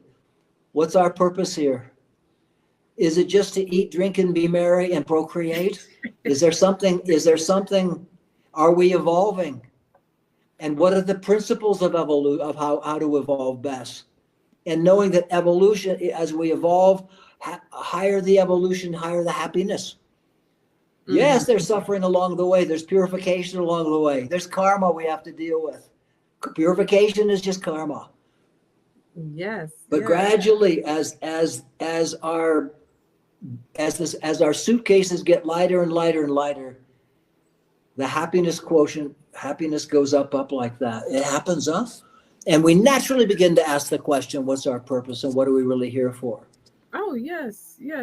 So what I'm going to do is, because Roni is going to speak, and then I guess some other, I think it's one of the guests that's going to speak. So I wanted to give him an opportunity to speak. For sure. Thank you. Yeah, and so he's with, I don't know, you've seen, when we were going to East Cleveland, Ohio, right? And setting up the Agnihotra garden in this place that they call the worst place in America. It has all this crime and things like that. I've heard about that. Roni was the one that was going with me and assisting me. So he's from Kerala, India. I'm introducing you now, Roni. Are you ready to go? Are you ready to go? We'll swap spots here. But he's from Kerala. And he's been living in America for a long time, and he's a garden consultant, and he's also an artist, and he does eco detailing. So beautiful, nice young man. He's 25 years old, but I always tell him, I say he acts like grandpa. So that's what I always say because he's so wise beyond his years. So I'm going to swap spots. Most honored, Roni. Most honored to meet you. Okay, so thank you so much for this whole opportunity. Yes. There. Okay.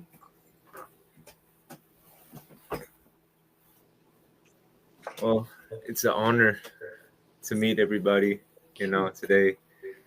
I don't have much to say, I really appreciate everybody's energy, I'm so filled up right now, Beautiful. Thank you. Thank you for being here. Hmm. Yeah. Hmm. Yeah. Oh. Yes. Yes. Hmm. Hmm. Anyways, I'm a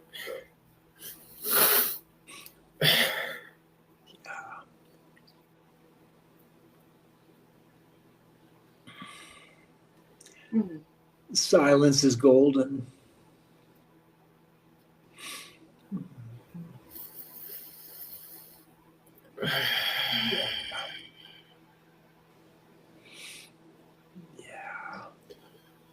well. I just want to say that Hmm. Mother D has been very helpful in my journey,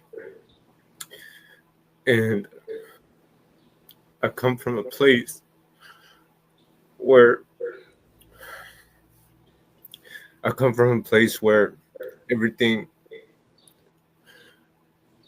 wasn't seen for me, and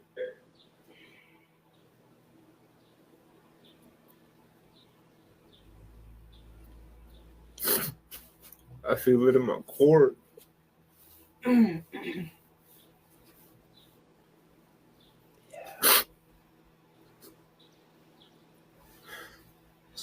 That's all I have to say.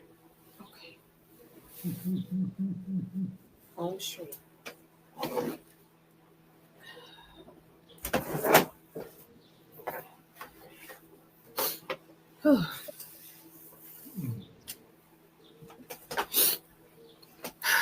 So it's important that we get young people to talk about these things, so that young people can heal and go forth after we have left our bodies.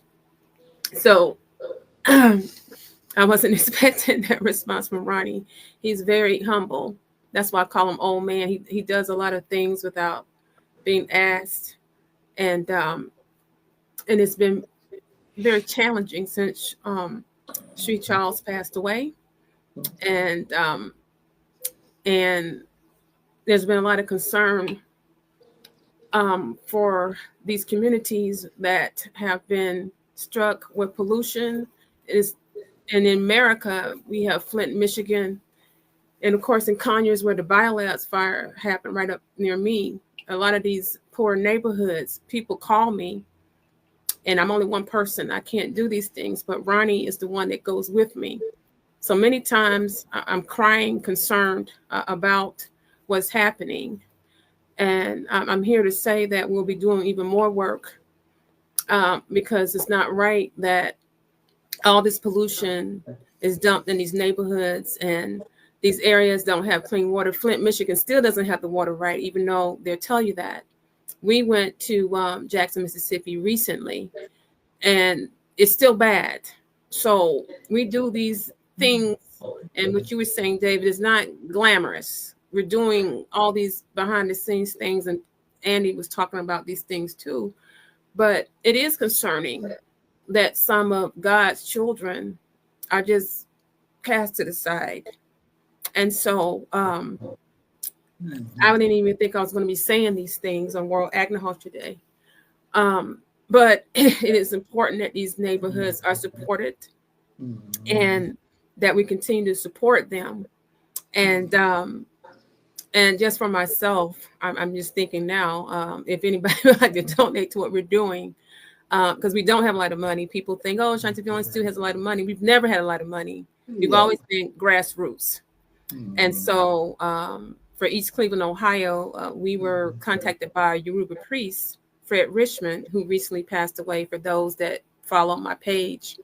And he cared about the community. He took his own money and brought people that could afford to bring us up there so we could teach Agnihotra and set the garden there.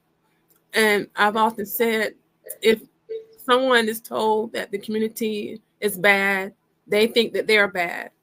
They don't have any grocery store there. I think it's just one grocery store there for a city of 30 or 40,000 people. So I stayed there in the hood. The hood was blissful to me. And I let everyone know there that there's no such thing as this hood, because you're beautiful, you are loved, and I'm there, and I love you. And unfortunately, there some of the politicians and other people lied to the people and don't really do anything to help with this pollution. And that's very upsetting to me. So I'm talking about this very publicly today, because this is what Agnihotra is for, to heal the communities. Because once you heal the individuals, let them know that the hood is a mindset. Okay, your oasis, the Garden of Eden, or whatever you want to call it, this state is in you, whether you're living in a hut or a rundown apartment. And so this is what I was going there to say to the community and teach everybody. So there is a Agnihotra garden there, Homa therapy garden there. And some of the volunteers that work with Fred Richmond, they're going to continue to work there in the garden. But this is very close to my heart, because I don't like seeing people suffering. I really don't.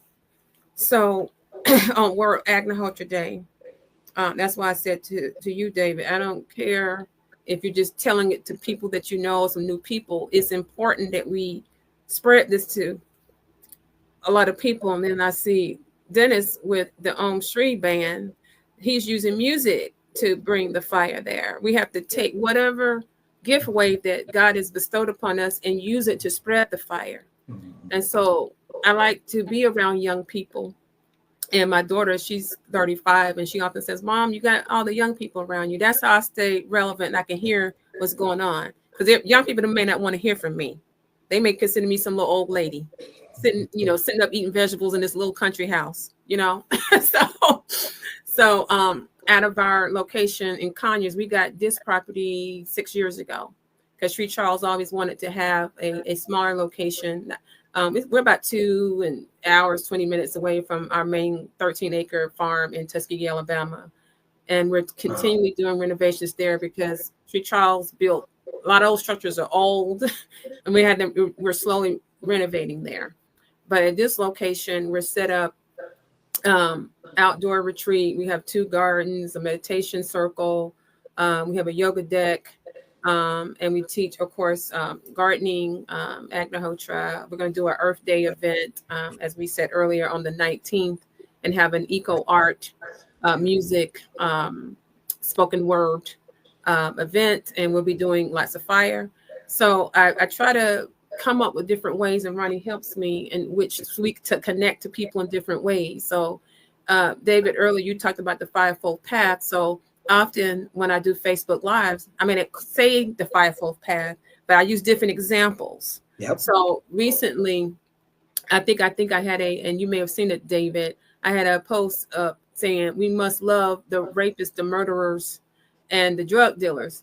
Everybody was silent. And then I think I even wrote an official message and explained why. I said, we always are tending to, which we should do, to the rapists, the people that are raped. But what about the rapists? They got to get out of jail at some point. Yeah. So some people even called me and said, well, wow, that was a intense flyer, but why is it intense? You can't just divvy out forgiveness on the people that you choose to forgive. That's not how that works. The hard stuff is dealing with the people that do things that you think are not redeemable.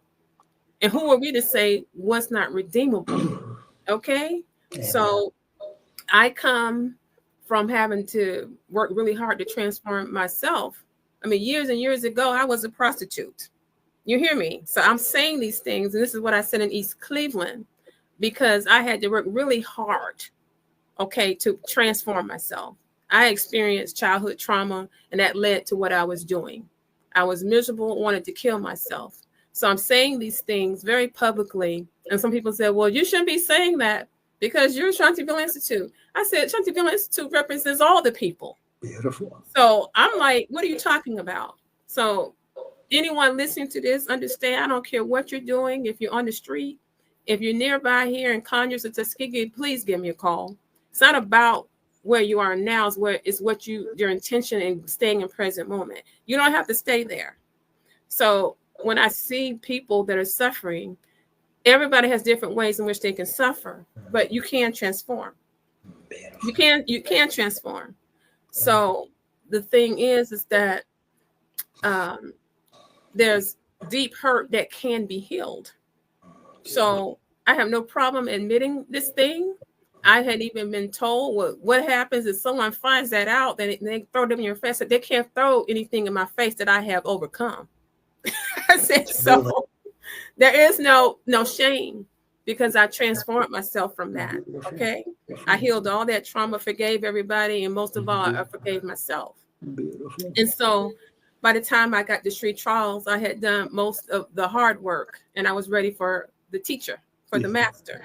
Beautiful. And so that's when everything became complete, and the fire was drawn. I was drawn to the fire.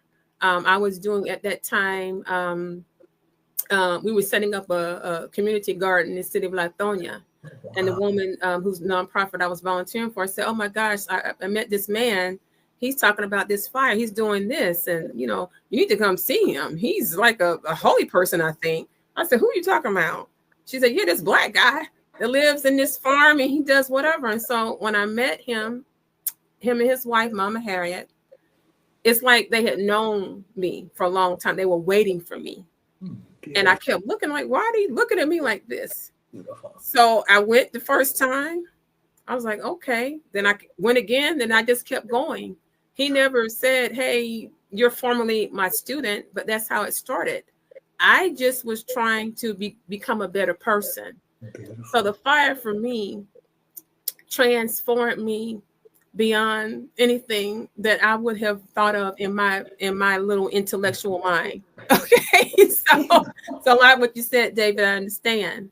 So I'm sharing these things to also to reiterate, like I told the Yoruba priest Fred, he was like, "Oh, you're saying this stuff publicly? Why not? You can't put people on a pedestal. Beautiful. People have done stuff. People make mistakes. Stop doing that." Beautiful. I said, if I'm not to say it, well, who's going to say it? Beautiful. You hear what I'm saying? So I told him that. And then Fred would say stuff like, well, listen, we can't have you walking around in the hood trying to pass out a brochure for the event. I said, well, if the murderer's there, he's not going to murder me. I'm going to give him a hug. I'm not going to be scared of another human being. That's why I tell people about these challenging times that are happening now.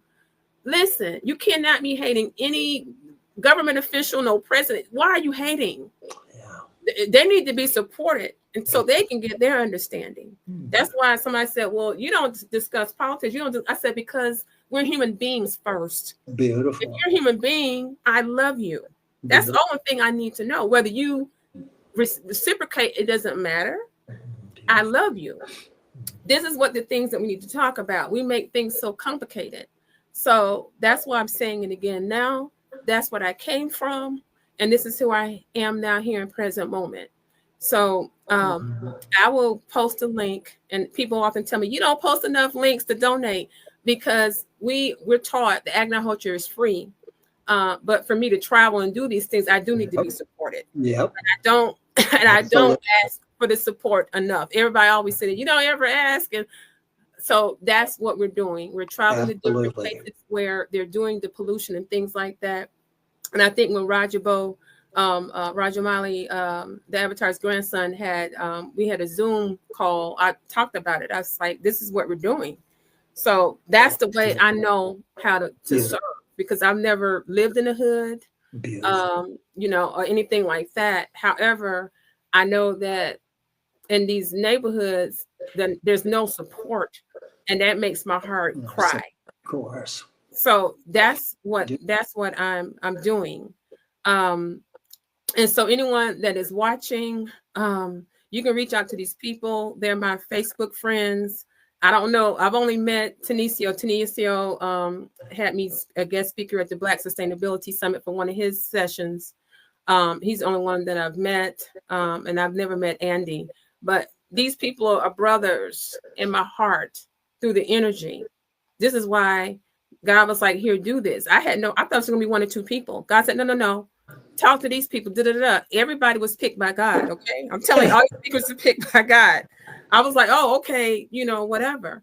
He said, this is how you're going to bring people together from all walks of life. Because I'm a Black woman. I'm American. Everyone thinks I'm African or Haitian. No, I'm a Black woman. Okay. I'm a Black woman. Okay. And so we have people from different walks. So it's not about, it's about the work, and it's about being humble, not having ego, and staying true to these things, or not being attached to possessions. Okay. Understanding yourself. Okay. Sharing your assets, having the fire, having your disciplines. So I may not say the fivefold path, but I talk about it in many different ways when I do these Facebook Lives. Rightly so. So, has to be put in a language that people can understand. Yes, exactly. I don't use the word tapa or swadhyaya. Karma, you can get away with karma because people understand karma, but otherwise, no. They're not going to understand it. So speak in the language that people can hear, period, and keep it simple. Yes. Oh, so I hear that, Dee. My God, my heart is just swelling. Well, I just think for people that watch me from all over, I just wanted to say this so they can see that I'm a real person. Okay. That this is what we do. And like I said, I want to support you all and whatever you all do, because we're all one family. Dee, if you want to jump back in there, we're not trying to take over anything. Okay. So you can jump back in and talk whenever you want to, Dennis. Dee, you're a mother. That's all I have to say. You're a mother. Oh, I take that with all humility, Dennis. And a mother, I put at the highest level, I put mother. I can't help that. You are a mother, a true mother. Because a mother sees everyone as their children, as does the father. Oh my goodness. You're a precious mother. So thank you for everything. This is inspiring to me. This strengthens me. This gives me great strength. Thank you. Oh, it's my pleasure to serve. Yeah. Oh goodness. Thank y'all you got me so crying much. today. My goodness. All y'all have me crying with your beautiful faces. Thank you, Mom. Oh my goodness. Thank you. Oh my goodness. Dennis, anything else you want to add, or you want to start crying with us too? I don't want to cry. What happened here? Letting go emotions is very important, and during Agnihotra, of course you can experience a lot of things, but also, when you feel, there was a Dutch question here from a Dutch lady here, and she was writing like, with the thoughts during the day, what can I do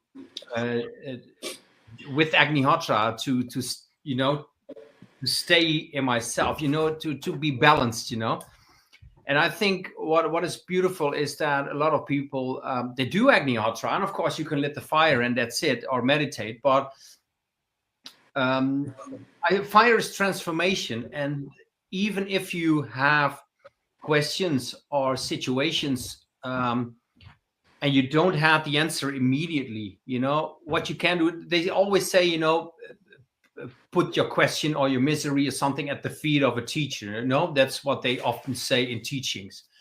But what I often do is, put this question which I have, I don't have the answer at this moment. So I ask, I put it in the fire, as a transformation. Yeah. And even if it's a thought thing, but if you put your question into the fire, and through that it can transform. Yeah. The answer will come back in a way of, maybe a few days later on a situation, or, I had a nice example. David was talking about the Somayak in 2017. We were also there in Maheshwar. And during that period, and that actually gives how things can go with Agnihotra, because of bankrupt, the foundation where I worked for as a social worker was over. My wife's company was also bankrupt. So in a year, we both lost our jobs. And still in Holland, we have this system where you can get some financial security support, but it's not the full Monty anymore. But, with that, we knew that, wow, the upcoming year, we have to change our lives because financial stuff is nowadays important, and that time too. But for some kind of reason, it was like we both lost our jobs in, I think, with me, it was in February, and my wife Cherian was later up that year. And during the period of September, October, I thought, then the information came out that there will be a new Somayak, and it would be the final one because of I thought it was 7 Somayaks that time from 2000 till 2017. Asked, are you guys going? And we said, yeah, but financially, that's probably not possible. So, but for some kind of reason, we went. We could go. Even it was for 14 days, but we are going to India. We are going to the Somayak. We're going to Maheshwar, okay. And when we were there, it was an amazing thing. But when we came back, even years after, and that's what is so important about Agnihotra, you don't see the big picture, what is really going on. But after, now it's 8 years later on. Now I really thought like, wow, what happened there is like, this is a world event, like a miracle. What's happening over there? But when you're there, it's like, I need to go to the toilet. I have to eat. I have to do this. It's not that you're like floating on a cloud, it's different. And I think with Agnihotra, it's nice that when, when you do Agnihotra, drop your questions into the fire, ask for support, ask for help. That's actually what I want to say about this India thing. And we have a lot of this kind of situations. So if young people or people want to start with Agnihotra and the insecureness, or, they don't have straight a solution or any kind of problem, ask. And I think when also with Agnihotra, it's nice that when you start to learn, that's the way I always explain to people, is that the universe is seeing that you as a human being, you as a soul, are supporting not for yourself, but for all there is, for the whole world, for every bird, every cow, every animal, every human being, everything, every tree, everything that is living, even things we probably do not see. It's supporting everything. And I think from universal perspective, it's more like, okay, this person wants to support, so with that, we can support that person too in a way that fits with, because what David says, we also have a karma. But that's the nice thing of Agnihotra. It is very easy to do, and it's very easy to go online twice a day, I call it always online. Be full aware of, okay, I'm connected now, and always can ask support. Yes. This is so wonderful. I'm just so blissed out today. I'm so glad that everybody was able to join. And I think it's one more. Well, I think, somebody from South America. I don't know if he got the time wrong, but Eduardo is supposed to be joining us, and then somebody else, Jeannie's supposed to be joining. They may be joining. I told them to just come on because I knew this was going to last for longer. And I'm glad that you all were able to stay longer than, I didn't know what to anticipate to share the wisdom and the different ways in which you all are with the Agnihotra and all of that. So everybody, if you're now just joining in, yes, we've gone over the 12:30 mark, but we wanted to share different aspects of Agnihotra. And we have Dennis here from Agnihotra, Netherlands, and then we have David Fields, who's in which part of Mexico are you in, David? We're near Guadalajara. Okay, Guadalajara. Okay, Lake Chapala, it's called Lake. It's a big lake. Yeah. And then, yes. So I'm glad you're here, and then we have Roni here, so we're going to just keep going as long as possible. And did anybody, if anybody wants to ask any questions, you can post them in, the chat or whatever. And then we would love to answer. Like I said, please network. and assist each other, even though we're on different parts of the world. And just as a reminder, if anyone's just now tuning in, Shanti Institute, we're in Tuskegee, Alabama, up the street from the Tuskegee Air Force Base. And then we have our newer location in Conyers, Georgia. Agnihotra is supposed to be taught for free, so everybody. So this is not, we don't charge money for teaching you Agnihotra. Okay, we may have different retreats and things like that, but we do not teach Agnihotra for a fee, because Agnihotra is the gift to mankind. So if you're dealing with a drug issue, if you just got out of jail, or if you feel like you have a problem with PTSD or with anger management, this is for you. Okay, this is not something that we're talking about from not having experience. It has transformed everybody's lives here. Okay, so anyway, so keep watching, everybody, and please post questions. And if you'd like to join, I guess I can post a link if you message me. Let me look and see if anyone's even messaged me, because I haven't checked here in a while. Let me see. I see that Barry Rathner is also here. Oh, Barry! Oh my goodness, Barry! Do you want to? Barry in the house. Yeah, Barry, do you want to join? Barry, we can send you a link.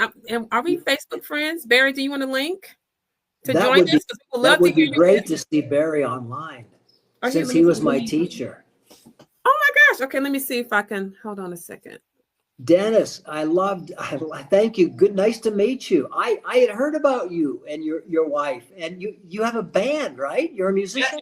We have. I have a few things up here. This is actually, Mama D was talking about support. This is a CD which we recorded 2 years ago, but this is the CD from our band Shri. Yeah. And the title is called "Fortunate Are Who Walk in Light." So that's a sentence that Mahashri Sri Gajana Maharaj. Yes. Oh yes. And the album is also actually fully supporting all the Agnihotra and Homa therapy work worldwide. So what we do is, those who are interested, also like organizations or groups or any kind of people who want to support, you can buy the CD, for wholesale price with us, and then if you sell it again, then with the money you get from that, you can get any support for your local so sweet, your local organization or thing, or Agnihotra thing, what you do. Where can we buy it? At the moment, are you both well known with Lisa Powers? Yes. Lisa has the CD on her website. Beautiful. On the Agnihotra website. On her website. And I know Barry, he was also with the CD of editing. He was helping with it. And on the CD, also Dr. Henry Gregory. There's a section. Oh, Dr. Henry, yes. So, cool. It's the nice thing is it's a CD that is, it's a worldwide thing, And even during the recording sessions of it, we were also in touch with late Bruce. What's his name again, Jill? Oh, Bruce Jansen. Bruce Jansen. Sorry. And we met him during the Soma Yacht, and we were in touch also afterwards, like a lot of people. But also because of the recording of the CD, it was even before we went in the studio. Like half an hour before, he was sending me like recordings. Like I can remember a thing that he mentioned, like like the word Sri Gajanana. It was like you write like with an A, so we think like it's a Gajanana, but it isn't. It's like Gajanana. Right. These are very small, important things. I remember Bruce had that knowledge. Yeah. So he sent us a lot of information on before recording. Beautiful. Yeah. Also a part that we, this CD is also dedicated because of him, for him. So I think with this kind of music, share. You know, that's actually, I think that's a part of my personal mission with Agnihotra in combination with the music. You know, to bring that kind of, yeah, let's call it the word out. You know, I don't know how else to Exactly. say it. Yeah. I think everybody finds their, and I think Agnihotra plays so intimately because as you do the fire, naturally you move more in alignment with your Dharma. Yeah. And so you find how spirit wants to use you for the message. I think so. Yeah. Because Yeah. what I really felt was like during the Somayag, after all, you know, Agnihotra and Saptashloki, they did the arti. I thought it called it like that, and it was so touching. Like, wow, this is something else. This is different. At the Somayag, you mean? Yeah. Yes. I did a recording of that, and when I came home, I started to write music underneath it because I never heard it. So I slowly start to learn actually that part. And then a few years later, we went to Eco Village Brugge Aranya, and like Barry, Jarek Parvati, Rita Hirt from Switzerland, we did some recordings where they all sang some parts of the song. It was never actually, Sawini was in it. It never actually was finished as a full song, but still, you know, it's still here. So hopefully one day, oh, beautiful. we can send that out. That would be Okay, good. so hold on a second. Can Julian, can you send Barry the link? I don't want to touch anything and mess with. I see the Barry said he can come on for a few minutes. Can you send him the link, please? Yes, I will. Thank you, my dear, because I don't want to mess anything up. And I'm gonna step away for 1 second and put it on mute. But we're here. It's just I need to take a quick break. Here. And I'll add him as soon as I come right back. Okay.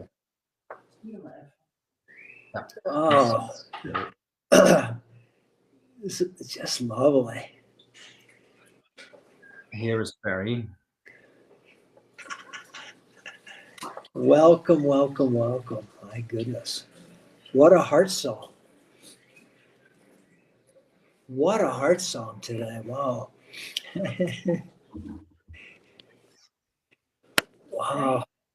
Yeah, I sent Barry the link now. Beautiful.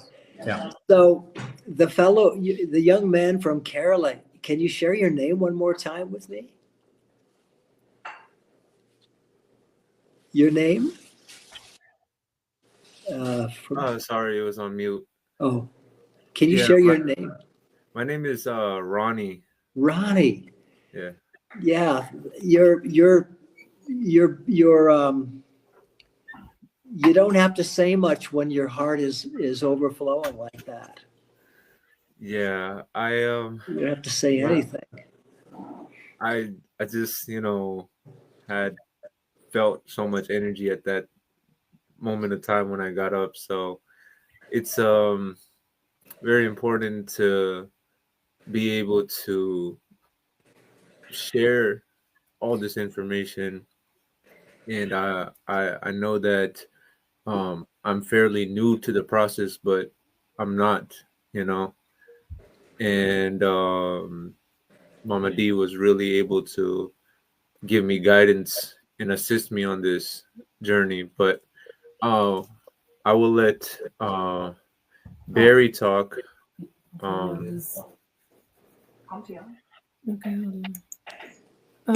Can you hear me? Yeah. Okay. So let me introduce Barry real quick, and then you can get back up here because I need to eat an orange.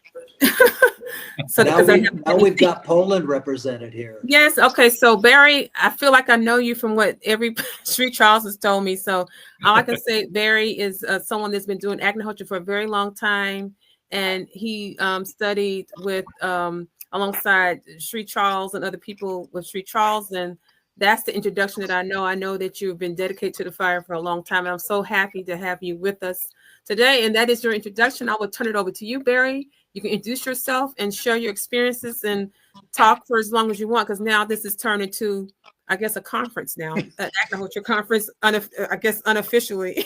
He is doing it. Yes, so this is what this is. Yeah, well, I've been doing Agnihotra so long that cow dung wasn't invented until a year after I started. That's how long. Actually, I started January 13, 1976. Wow. And Sri Charles and I lived together on Abbottson Street in Right. Yes. in the hood of Baltimore. I was the only white guy they let in there in those days, but yeah.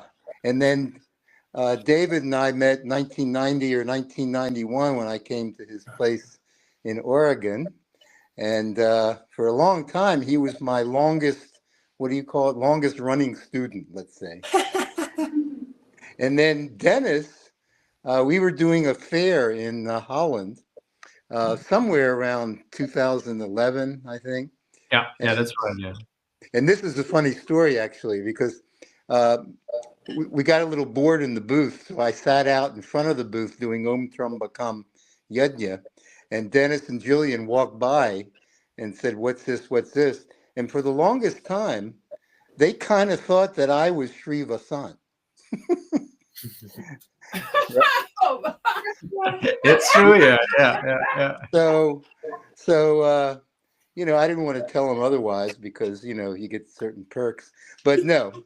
And then I've been to Dennis and Julian's place a few times. They've been to Eco Village Brugu Aranya in Poland, where I am now and where I've lived for a long time.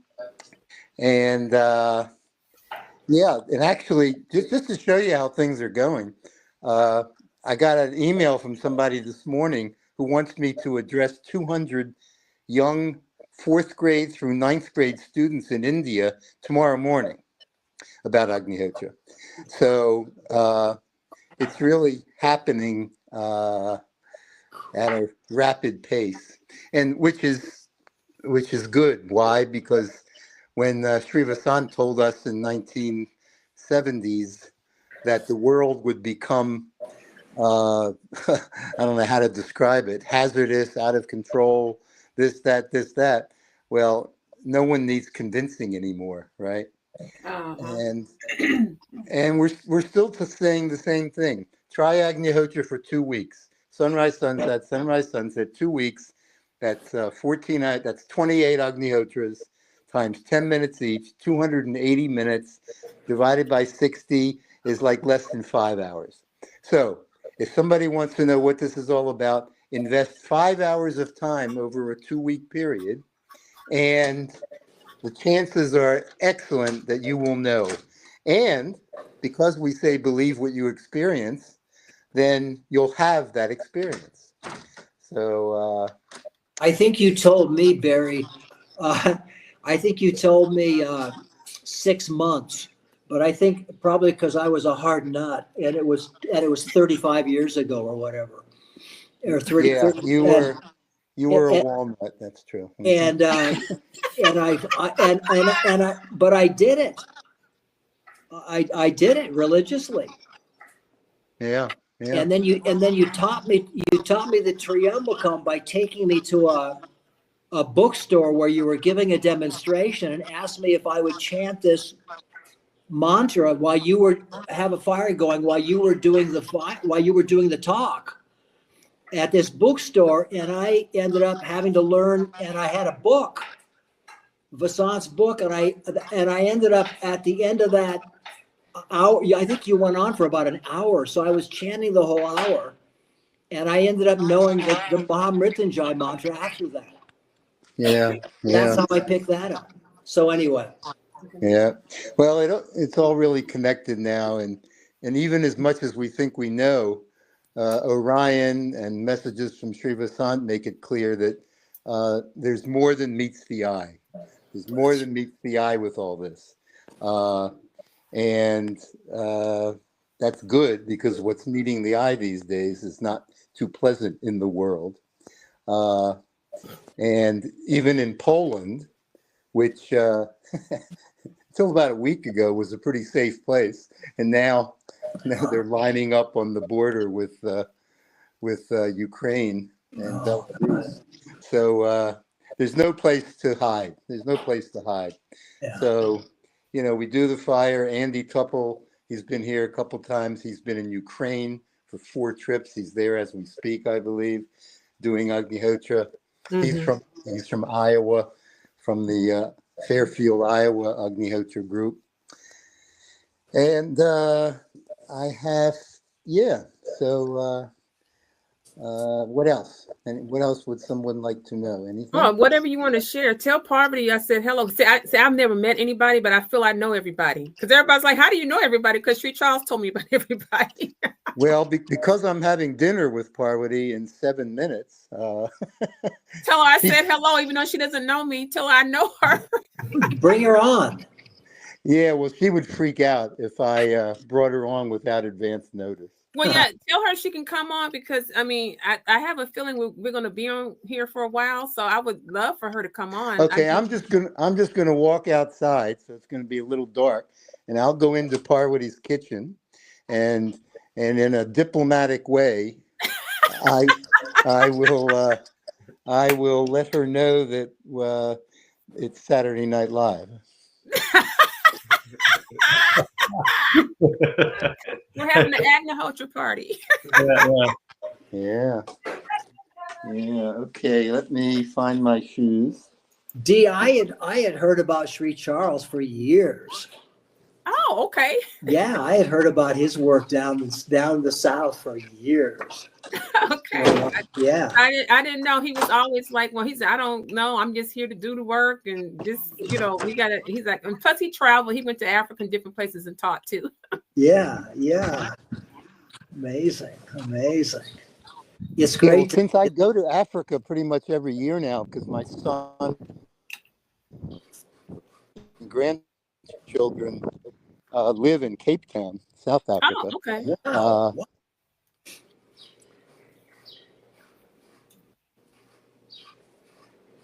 We're in Zimbabwe and a little bit in Zambia and in Mali as well.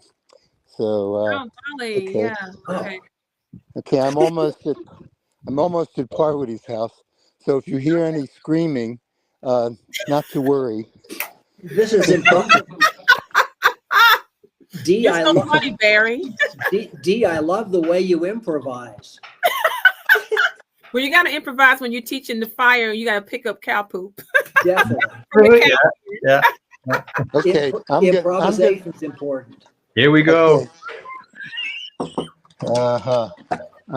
Parvati, I've got a live feed here with Dennis, David Fields, and the Agnihotra lady, and they want to say hi to you. Is that okay?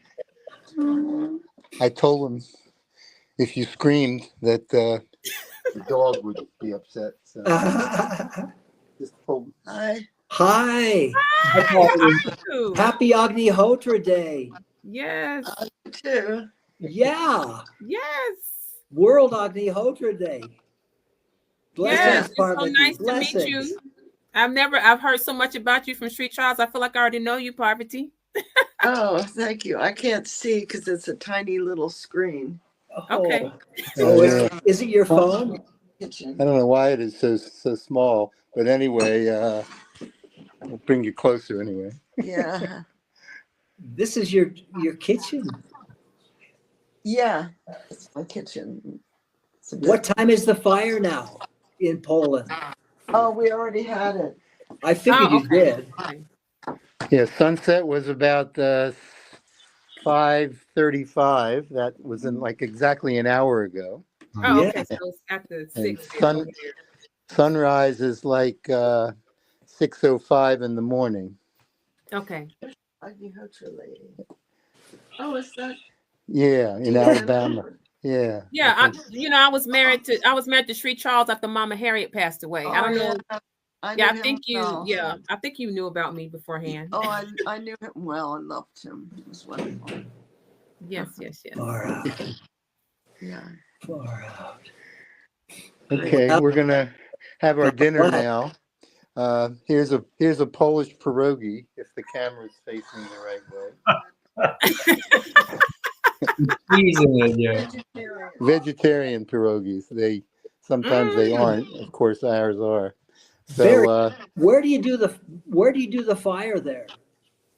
okay, everywhere. We've got, 15 people here. We probably have 8 Agnihotras each time. We have a Parshuram temple at the bottom of the hill, fire temple. I constructed a fire room when I bought the house next door to Parvati in 2010. Mm-hmm. And we have a garden shala. Yep, garden shala. Yep. Yeah. And that is right under, in a sense, Center of Light, which is our educational spiritual center that we are trying to finish constructing. The outside is finished. It's the inside that's not. Yeah. Okay, but can you at some point post that to this live feed? Because Parvati, you didn't hear what we were saying earlier. We've been doing this since 11 o'clock. We want to let people know what your initiatives are, what things you need, and then how to connect with you. I want to. Every speaker has been saying this because I want this to be something where people can network as well as say these are the things that we're doing. These are the things that we need, or volunteers or anything like that. So please post it to this feed. Someone. Okay, I'll post a website to begin with, agnihotra.pl, like Poland. Okay.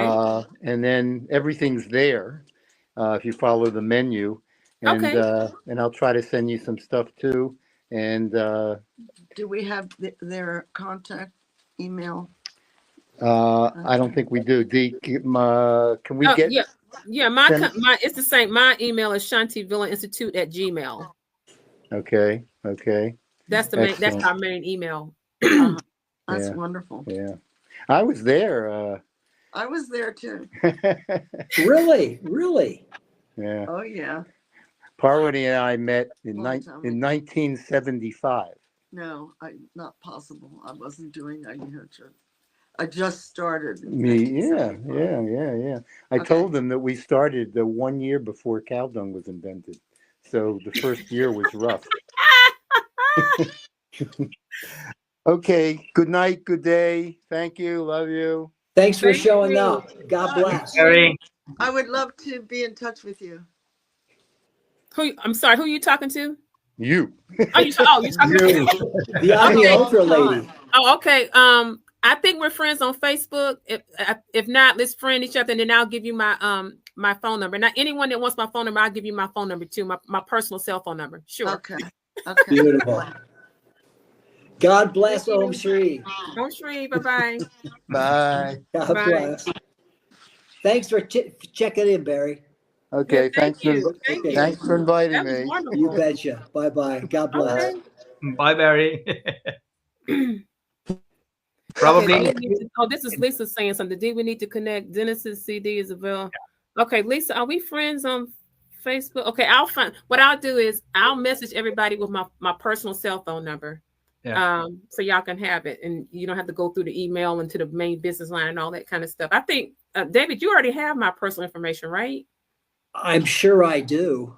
Okay, well, I'll send it back or whatever. That's But the phone number, I don't know if I have your phone number. I don't have to give you my personal cell phone number. I'll give you my personal cell. Maybe you can reply here and email it to Love Investment. Oh, this is so nice. All these people that now I know now. Exactly. D, it was just time, and my goodness, this is such a delight today. This is really yes, delightful. It is. Yes, and then connecting with Poland. Oh, I know. I didn't expect that. These old timers. I mean, they go back to the beginning. I mean, they've been carrying the torch from the beginning of this whole movement. Oh my goodness! Yes. Yeah, what a joy. This is my wife, Faye. Oh my gosh, the beautiful Faye. Listen, so beautiful. I've looked at all the pictures your husband posted of you. You're so beautiful with the happy eyes and the nice smile. Oh, I wasn't here at the beginning, but I just had to come on and say hello. I think it's wonderful. And we're also celebrating our daughter's 35th birthday today. She happened to be born on Agnihotra Day. Get out of here. My daughter's birthday is tomorrow. She'll be 35 tomorrow. Amazing. We were just one day apart there, Dee. Oh, goodness, yes. Well, wow. Listen, we all are related. We just have different mothers. That's all. Yeah. Absolutely. Well, we're Absolutely. blessed to have two mothers here today, Yeah. and the brothers I'm so happy that and you the sons. made this possible. It's good for everybody's heart. Oh, yes, it is. Yes, yes, yes. So I think somebody was talking about me either speaking in Belize or doing something in Mexico, because one of my friends moved up there. So I don't know where. I don't think it's going to be close to where you all are, but wherever it is or something, I'll let you know if I'm going to be coming up there to do some speaking. Absolutely. If you speak in Mexico, we'll come. Okay. We'll Okay. figure out how to get there, God willing. We Okay. have to go back to the States for a medical procedure for Faye in about a month. But anytime, if we're here Yeah. a lot. We Okay. would come and support you any way we could. Absolutely. Okay, thank you. I'll keep you posted. I just had some people that heard me speak here locally. They're like telling me the places that they're moving to, and they would, want to try to arrange for me to speak. Wonderful. I'll keep you Boy, posted. we would welcome you with open arms. Yes. Oh, wonderful. Dennis, it's wonderful to meet you too. Absolutely. Also, the same. Yeah, absolutely. Now, do you want to share anything with us while you're here? Or are you too busy, or you don't feel like No, speaking? not too busy. We were in Shivpuri last year, and Oh, we I did a saw month- that. Yes. We did a month of Panchakarma there, and that was the second time I had done it there. The first time was 20 years earlier, and so it was just amazing to be back there after 20 years. And the land there, you're not only getting really, really beautiful treatments, but the sublime quality of just the atmosphere there in Shivpuri. I don't know the word for it really. In the evenings we could walk around the grounds where they have different sayings from Shri, and they have different monuments and things. And that would be our daily darshan, but we really felt like we were receiving constant darshan that whole month that we were there, and just such a blessing. And then the Somayags in Maheshwar, we were able to go to, I think, about 5 of those between David and me. Some we were there together, and some one of us would be there. We've been raising kids for many years. So, But the Somayags are such a blessing What? also. oh, Oh, wonderful. Well, I remember Sri Charles, 10 years ago was trying to see about doing a Samayag in Tuskegee, but it's so expensive. Oh, but yeah. that would be a great experience. I don't know, maybe we could talk about arranging a Samayag, in the States or maybe nearby if it can't be in the United States, but that would be wonderful to be able to arrange, because I think he was talking to Rajabo about it. Mhm. But to do that, it costs like just to fly everybody over. I think a lot. you got to use a desi cow. They got to bring their cow. It's like $25,000 to do that or something. $100,000. It's so expensive, but Yeah. people have. Somebody shared that with me, that if you get the inspiration to do it, somehow the means will gather. Yeah. And I have to say, I was tempted, but yeah, it's expensive. Mhm, But mhm. wouldn't it be wonderful to My have God. one in our lifetime on American soil? Yeah, I remember. I'm trying to think what happened, because let me see. Rajabo, he visited with Shri a couple of times, and because somebody was going to be opening up an eco school for kids, but it didn't happen. So Rajabo came and blessed the land where the woman had gotten the school property, but she didn't continue to do the fire, so that fell apart. But yeah, Rajabo, actually he came and did a teaching. I'm sorry, let me say Rajamali. We call him Rajabo, but everybody knows Rajamali. But he came and did a teaching at Dr. Mark's place in Sandy Springs, because he's a natural Right. practitioner, and plus he does Agnihotra. So Rajamali came with two of his people from India, and he did a private teaching there at Dr. Mark's clinic. When you Beautiful. said Sandy Springs, is that Georgia? It's in Georgia. Yeah, it's a Yeah. suburb. I Yeah. was born in Atlanta and grew up in Marietta. Oh yeah, I didn't know that. Okay, awesome, awesome. Yeah. Got transplanted to Oregon back in 1974. So Oh wow. Okay. Awesome. Awesome. So Yeah. now I'm gonna think about that now. So we're talking about Samayags. I'm gonna have to see how we can make that work, because I would like to, facilitate that. Something that Sri Charles wanted to do. I would love to have a Samayag here in the States. Oh God. Yeah. What you maybe do at the moment, because at this moment Ulrich Berg is in India, because he has a lot of lectures at the moment. But one of his basic spots is Maheshwara, where he stays. So maybe it's an idea to be in touch with him, and to see what is possible to organize. I have no doubt it's possible. The question is how to raise the money. Yeah, but I know that Ulrich also, with the other Somayaks, he was also part of the organization, so he knows well, with a few others like Parvati and Karen Heschel was also in it. Lisa's joining. Yes, Lisa. Hey, Lisa. Hi. Hi. Thank you. Long I time just no said, see. hey, I was going to email. I got your lovely note right there. Thank you, Lisa. Well, this has been a wonderful program, and seeing familiar faces has been really great. Hi, Dave, Faye, Dennis. Hi. Good heavens! Yeah. And of course Barry. I mean, we all go way back. Yeah, you do. So I'll let you, because I'm not that familiar with you. I know that you're one of the old timers and keep up the fire, and I know so much about you from everybody else, like everybody else I've talked to over here. So I'll let you introduce yourself, and please share whatever you'd like to share with us. And thank you for coming on. Oh, well, thanks for doing this program. This is great. So I started with Agnihotra in 1973 and learned with Sri Vasant. And my husband and I actually, we started about the same time, and we married a little bit later than that. So we're here in Madison, Virginia, and we are caretakers. My husband and I are caretakers of the Paramadam Fire Temple, which was the first fire temple established under the dispensation given by Maharaj Sri Gajanan Maharaj for the New Age. So this is the first fire temple in the world under that dispensation, under that blessing. So we have been so fortunate that we've been able to do this. We were asked to take that on in 1981. The temple had been maintained by some other people. Groups go through their changes. People come, people go. The temple has been there since 73, and we've done Agnihotra since 73. But we were asked to take on the temple in 1981, and thank God we have been able to do that. Here in Madison, we have a small community, a handful of families, and Agnihotra has been maintained at the temple, sunrise, sunset. And at this time, we normally get 4 hours of Om Trambakam Homa done every day.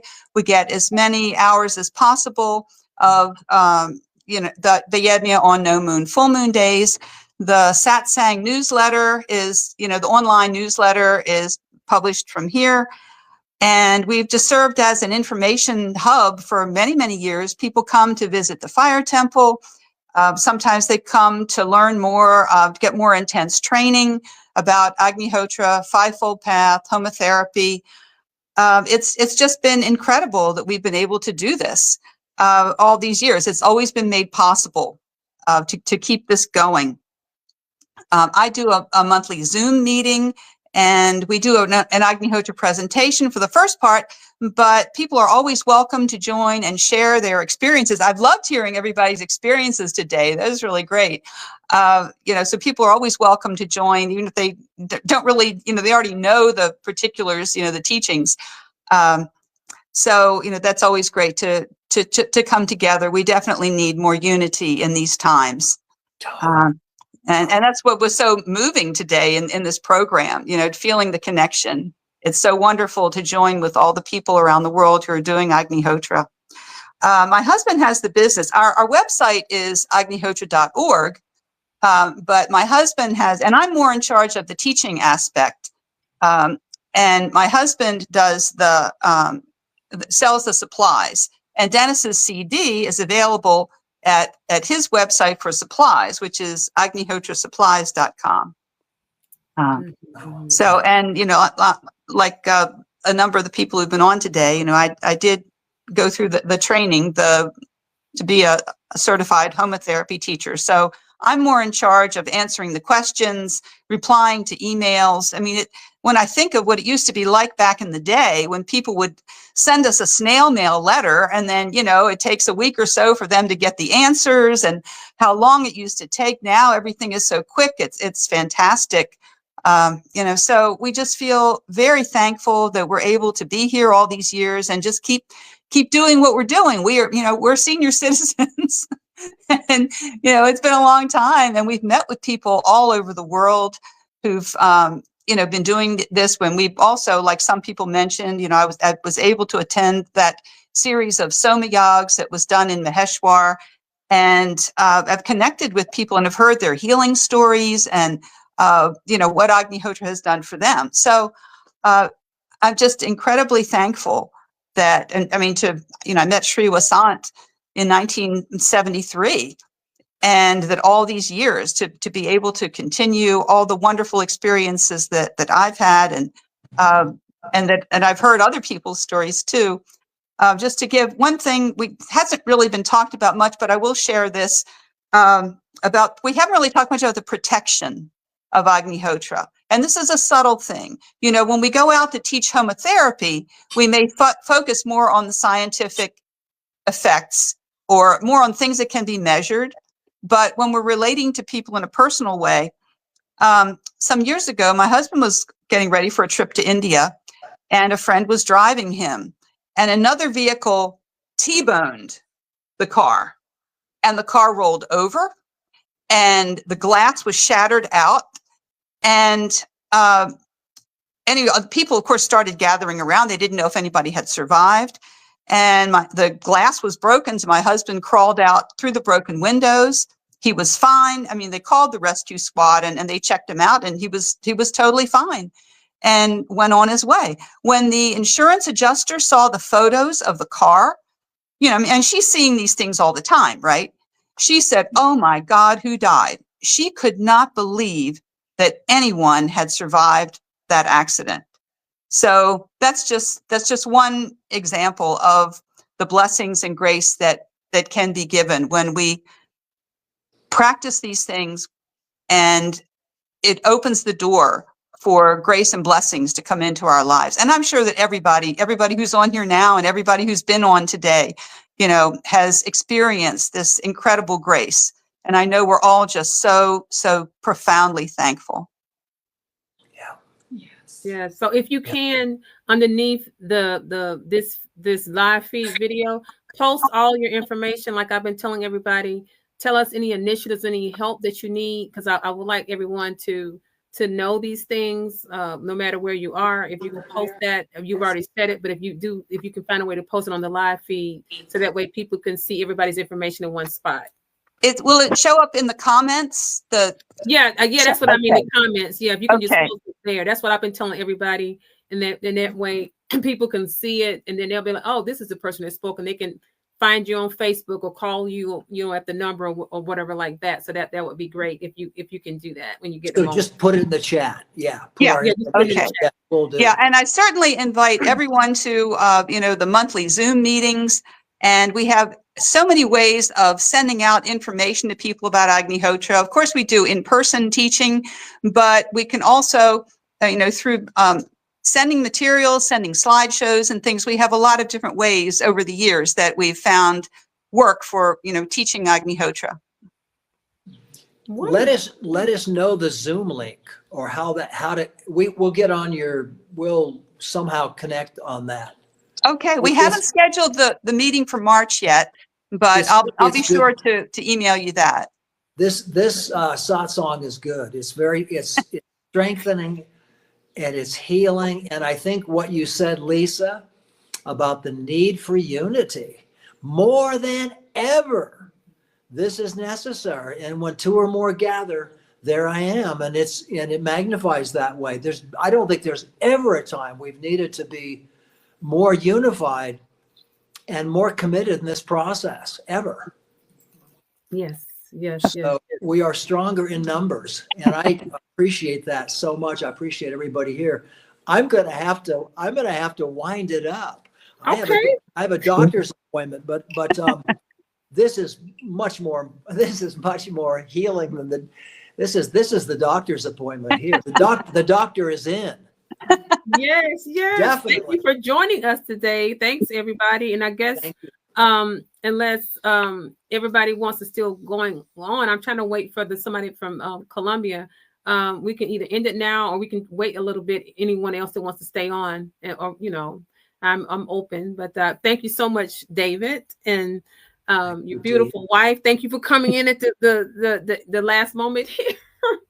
I just had to say hello. I actually heard Barry and Parvati, but I didn't want to interrupt because I knew they were going to be brief. So okay, yeah, very. I want to try to put my information in. I am not at all tech savvy, so I don't know if that's going to cut me off or what. But let me try to do that. But in case it bumps me out, I just want to say thanks to everyone, and I send love and best wishes to everyone. Thanks. Awesome. Lisa, do you think there'll ever be another Soma Yag? Oh, no idea. I don't know. How these things happen. We'll put it at Shree's feet, and his will be done. Totally, Yes, totally. Thank you, everybody. So nice to meet you, Dennis. So nice to meet you, Dee. Also the same. Yeah, and Lee, great to see you. Mama Love to D, your God family. bless you. Yeah. Thank you. God bless everybody. Yeah. Ronnie, God bless you. Dennis, great Ronnie. seeing you. Ronnie, And nice to Ronnie. meet you. Nice to meet you. Yeah. Sometimes our tears speak much louder than words, probably all the time. Yes. Big love to you. I'm gonna post on chat and then I'm gonna get out of here, guys. Okay. Okay. Many blessings, Jai Ma. everybody. Blessings.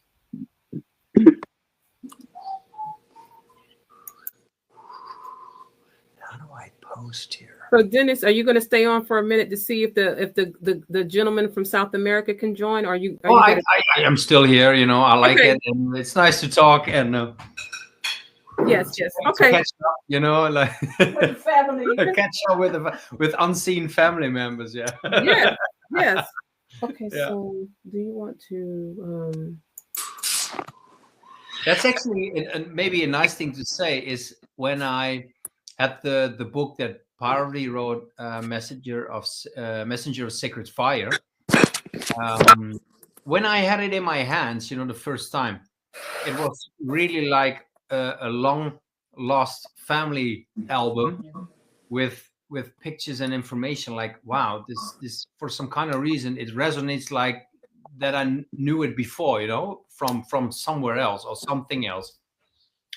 And that was really an amazing feeling. Like, wow, it's something is coming back, and that's I from a personal perspective, I had a really good experience on just having the book, see all the pictures and that kind of thing. Yeah.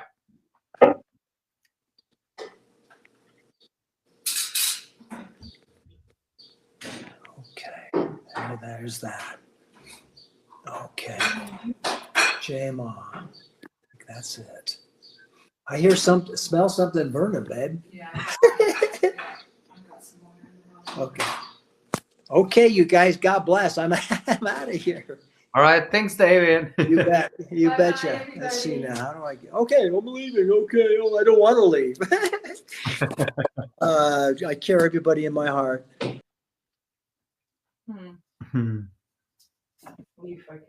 Okay. So let me just check back to Facebook. Let me see, because I see the comments and the chat on StreamYard. So In the private chat, there are 3. Lisa is sending something. Yeah. Lisa has in the private chat information. David also. okay. See, I thought this was when it has that little Facebook mark. I thought it was live on Facebook. These chat comments. Okay. I didn't know. This is my first time doing a group yard stream. So okay. I wonder what happened to. Let me see if he messaged me on Instagram. The other gentleman's on usually on Instagram. Let me see if he had a problem logging on. Let me get my glasses and see, because I don't want him to miss out. Let's see. Eduardo is his name. Let me see. Let me just message him and ask him, did he have a problem? Let me see.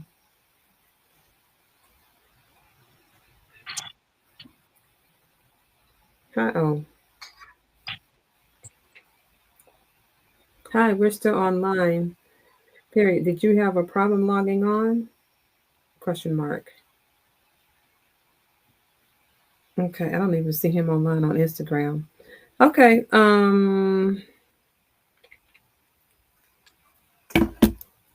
okay. So, let me see, because I would like to actually eat something and then come back. You want to eat and then just keep us online in case he comes on, because we really haven't eaten anything. And I saw you were eating and stuff like that. So, because It doesn't matter. I'm always eating. you know what I'm saying? And Dennis wants to stay on, so I prefer to stay on and then just wait for the other young man. And then Jeannie said that she was going to come on too. So I don't want to close everything down as soon as we do that. And everybody's like, well, what happened to you? Do you want me to heat things up and you can just be right here and then we can just eat our food out here? We can do it. Okay, we're going to eat too. So I would just step away then and heat up the soup. And you want soup and the stir fry? Yeah, that's fine. Okay, I will be back then. Okay, we can swap. I'll just sit here and I'll talk. Okay. Yeah, talk about whatever you want. I'm just gonna transfer some of this to the smaller thing because it's easier for us to. Yeah. Do you play any type of drums, or are you familiar with the mridanga? Yeah, I have a mridanga, a dringa. I don't know how you call it. I always say mridanga, but Yeah. I have this.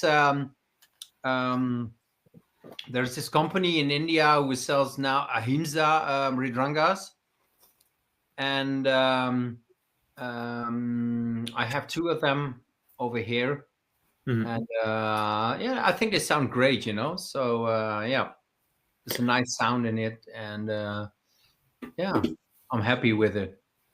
Yeah, I just started getting back into my musical flow. I didn't really get to talk too much about my journey on the music.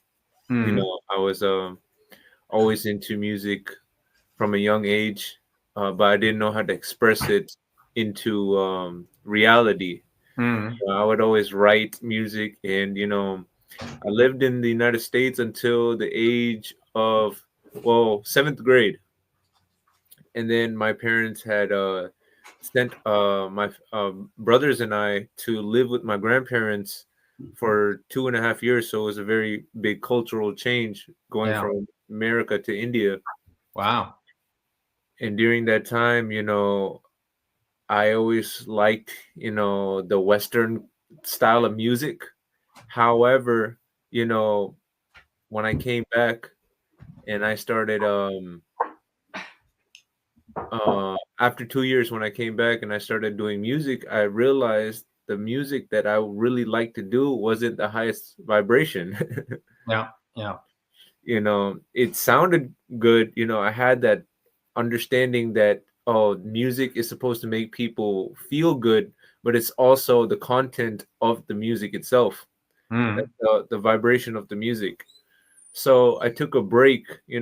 I got a little bit into the music industry, and I started seeing that the music industry, especially in the Western culture,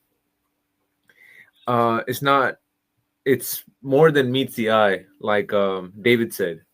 Yeah. So basically, this was the start of my spiritual journey around 2019, around my journey of understanding. And before it was a spiritual journey, it was understanding who I was, and how can I utilize these gift waves, is what we call it. So I took a break for 2 years, and fast forward 2022, 2023, after COVID, I decided to not put these things to on the side, because yes, I had to reinvent myself. Well, God allowed me to reinvent myself, but the music we don't have to reinvent the music. No. No. We are walking music. We are talking music. We're living music. So I realized that it is not as hard as we think it is to make music in a high vibrational way. So I decided that I want to get back to the instruments, the acoustics, and the natural sounds. I was a audio engineer for a little bit, recording people's voices. Oh yeah. But a lot of the music these days is electronic. That's not a problem. It still sounds good, but that there's a certain type of frequency to the acoustic natural drums. The drums is very grounding. Yeah. The string instruments, the harp, these things are very soothing. So yeah, I just wanted to ask you, since you're a musician, I just my grandfather, I love him so much. He is a poet. And for many years, I never was able to appreciate his poetry until I expanded in my understanding. I was like, he was always, back in the day, I used to be like, oh, I don't want to hear another another poem. He's always speaking these poems, always asking me to hear them. But I was like, okay, let me actually listen to what he's saying. And then I realized that if you really listen to him, he's really not saying anything complicated. Very simple things. So he inspired me to get back into that musical touch, and he gifted me a mridangam from India. Yeah. The nice of that kind of instrument, what I like is that it's it's like a heartbeat, and my wife Julie and I, we were in January, we were at a festival here in Belgium, and that is a festival that's every year organized through ISKCON. And but they get, in my opinion, the best mantra kirtan musicians there actually are at this moment in the world. And what I really like is that I think with this kind of music, that's the same actually with Agnihotra, and probably it all connects in a way, is that through music you can connect, but also that's what I like about these kirtans. Is like it starts slow, like okay, deep feeling, deep meditation, like on the drone, and then if I use my harmonium over here, then and I start, I immediately feel it, It's like this connection, this musical connection, but also like that your voice is chanting the mantra or the sound, or what you want to say or sing. It's like open-hearted, that's in difference with English music, and that's a lot of pop music is about telling a story, or you want to get the listener's attention, or nowadays also like 4 simple words. You can make a dancing song with 4 words. Exactly. It's like, is there any meaning behind it? Yes or no? But with mantra, it's more like or kirtan, or it's like if you start, then you could connect with that's what I also like about Agnihotra is you connect with the universe, and when you do mantra, you connect with the universe. It's like I have a feeling, I have a problem, I have a question, and I don't have the answer. And when for example, I chant like Om Namo Bhagavate, like mantra, then I know what the meaning is of this mantra. And when I experience, like, okay, I feel this, I feel that, I can put that into the mantra. You know, so with that, it's like it can leave my body, it can leave my mind. You know, I give a sound to it, and it builds up. It's You know, a you build can up. make it stronger, you can make it faster, you can make it softer, and that's what I really like. You know, it's just maybe if you have a short mantra, it's just a few words. Let's call it like that. But with that, you know, you can put so much energy in it that it gives some kind of relief, you know. And also when for example kirtan, you know, builds up like fast, you know, everybody's standing and singing and clapping and dancing and jumping and doing weird dances and traditional stuff, and you know, but you know, everybody is in a way like you know, people don't need drugs, they don't need alcohol, they don't need any something else like to feel okay. It's through voice, it is through music, and it is through connection, you know. And I think that's really important. And you know, I think in a way like with our CD, you know, that's actually the same. It's like this is fully on to connect, you know. For me, this is like connection with Agnihotra. You know, it's even the titles, you know, like Om Shri Ram, Om Asatoma Satgamaya, Idam Namama. We also Sri Gajanana, also Hari Ram, Om Guru, Om Sahana Vavatu. All these mantras or songs, or how you call them, you know, they're all connected actually with Agnihotra. You know, there's history in it. The music is in it, but it's not like it's not a typical CD that people think, oh, this is Indian, or this is you know, it's you know. And that's what I like about to mix these kind of instrument sounds, everything together. And yeah, you know, that's why, yeah, this CD is yeah, I think that's why this CD, for my personal opinion, makes it so great, because it's like yeah, how you say, perfect. It's perfect. It's your own music that you can compose with the words, with the mantra. It's like these chords, this combination, this feeling, you know. I can really remember when I was, you know, like Sri Gajanana, the it's a mantra, you know, because it's from the 5 a.m. mantras, you know. You have but if you have these two mantras which are actually connected to Sri Gajanana, it's like you can say it, but if you sing it, it gives a much more deeper effect, in my opinion.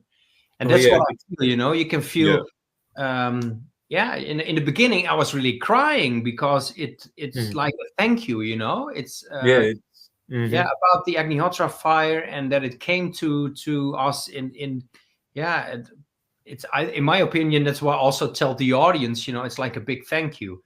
And it's not like yeah, how you say, I don't know the word at the moment, but yeah, I think that's it. It's a big thank you for that Agnihotra and the lecture and Vedic knowledge. And so yeah, that it's here, yeah, and that we can use it, and that there is a tool, you know, that we can use to change everything in a positive way, you know. And exactly.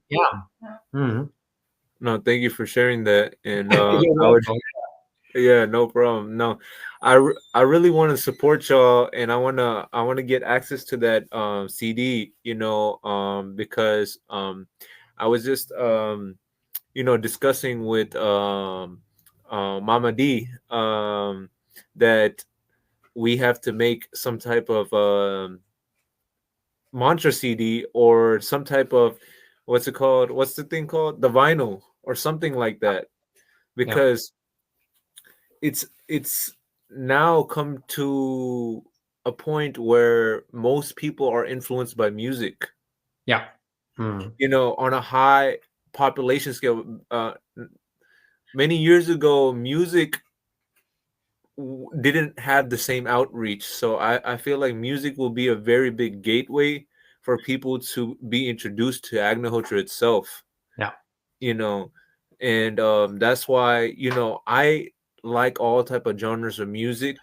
Hmm. However, I also have to be mindful of what I'm intaking. So if the individual can make music that can combine these mantras with sounds that are somewhat familiar, it would create a very big impact, because I realized in the morning after Agnihotra and I have my little silence time, you know, when I'm doing certain things, you know, a mantra CD or something like that actually aids in the process of building things and doing things in a more constructive manner. It actually aids in your constructive thinking, and it's just like how they say classical music, but with a little bit more of the fire. Yeah. So Yeah, that's nice. Yeah. yeah, so yeah, I am getting back to learning instruments. I'm teaching myself. You know, I would love to have a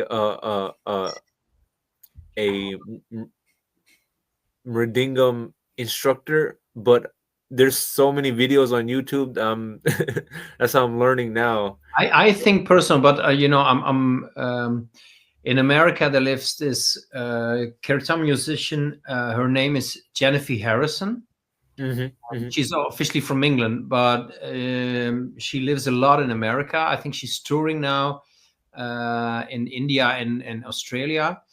But she also is often, you can visit her in I thought San Francisco. She's a lot, and I think if you can connect through, that's what I think, But also, like in New York, you have a lot of good musicians. America has a lot of good musicians who play mridanga, and I can send you some links, of musicians who are actually more in America. I know this guy from New York, or know him, but he's on Instagram, and I check what is his name.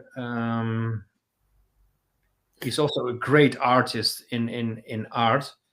I would love that, because His name is Ananta Kufe, I think you mentioned it.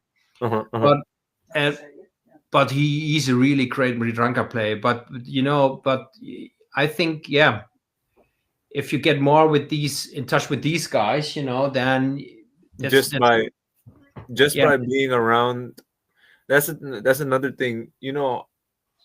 When I first started Agnihotra, even learning the mantras was a little difficult. But just by being with the instructor, you learn it. It's a song. You're singing, you're saying it over and over, and it becomes. At first, it was very monotone. I was just saying it just like a essay. Yeah. But now I'm singing it, and when you sing it, it has this flow, your own personal. I can't even explain it. Your own personal twist to it, not twist, but addition to it. So, and that's true, because with mantras, you can say it. And that's what I, for example, like about how Buddhist monks, for example, explain. How if you learn something, you learn through speech, you learn through mind, and you learn through body. You have to. It's like that. You have to feel what you say. You have to can imagine, how it looks, the mantra, and feel it in the body, and feel the power in the vocals. Yeah. So it's you have to own it. You have to own it. Yeah. It has to be coming from all the chakras. It has to. Yeah. It has to have that radiance of life. Yeah. Because I realized that the animals, when you're outside, the animals they understand this type of music. But their original still connected, with instinct. They're still fully 100% connected with nature. Exactly. And that's the difference. Like we can see that you know, in where we live in Europe, like the Netherlands, you know, in our country, you know, like the energy of working, you know, have a job is like much higher in progress, you know, like we have to do this, have to do that, full agenda, everything. It's 24 hours a day we're on, you know, tack, tack, tack, tack. It continues. If we go to France, you know, then people are like fully laid back, like super laid back. Yeah, but if you go to Ireland, you know, it's the country, but also the people. It's like, do they work here? You know, like, is anybody doing something? You know, that's, you know what I mean? Type of yeah. Yeah. And that's also when we went to India, you know, it's like, but that has to do also with consciousness, you know, like every country, every land culture is different in, yeah, that's also how the universe it organized. Yeah. And but also it gives a different kind of looking at the same perspective. Yeah, you know, for example, what I really could remember when I was in India, and that has to do with judgment. You know, everybody judges. You know. Yeah. When we were walking in India in Maheshwar on the streets, there were cows. You know, in Holland here, that's, you know, when you see a cow on the street, the police has to come and call a farmer, and there's panic. You know, because the cow should be in the field behind the fence, you know, and not on the road. Yeah, but in India, it's like, yeah, this is holy, so you know, let them walk. Yeah, but the funny thing was, even if the cow is holy, why is it eating plastic? That is another thing, and that's where the imbalance is. See, I'm from South India, right? Yeah. And when I went there for 2 years, you know, South India, I'm live in a state called Kerala, and it's on the coast of South India. So it's very tropical. There's a lot of greenery. There's a lot of scenery. It's a beautiful place. They call the state itself translates to God's own country. Oh, okay. Yeah. But like I said, you know, there's places that have amongst this beautiful scenery and trees and all this, you see oil leaking through the road, and you see people just throwing garbage, and it's like you see both sides. Yeah. So there's certain people still believing certain things, but the action doesn't always reflect it. No. And that's what Agnihotra allows, is it allows you to see action in real time, seeing that, oh, okay, this area has this problem. Maybe it's a consciousness issue. Maybe the people in this area don't have the understanding that they live in such a beautiful place, but they're walking over trash. Yeah, but it also has what I found out for myself is that, because I was talking with, I don't know who it actually was talking about this subject when we were in India, or I thought even when we came back in Holland, but it was like, you know, the reason why that is because, you know, 50 years ago, 60 or 70 years ago, people used, you know, like leaves from trees, banana leaves, you know, to put in food or packages or something, and then take it out and then throw it out, you know, but because plastic, you know, plastic didn't grow on trees, but a leaf does. But it's more like, you know, the old times people were using material from nature itself, and now it's a chemical produced thing, and they still think, oh, I throw it out and it will go away, but it's different, you know. It doesn't degrade. Yeah, that's why in certain countries can hide it better than others. You know, just because we got to realize, you know, in places like the United States, right, there are these trash trucks, and, you know, even in Poland and even in Europe, there's these trash trucks that come, and and there's no trash trucks in certain parts of India. There is no trash truck, so people are kind of doing the trash themselves.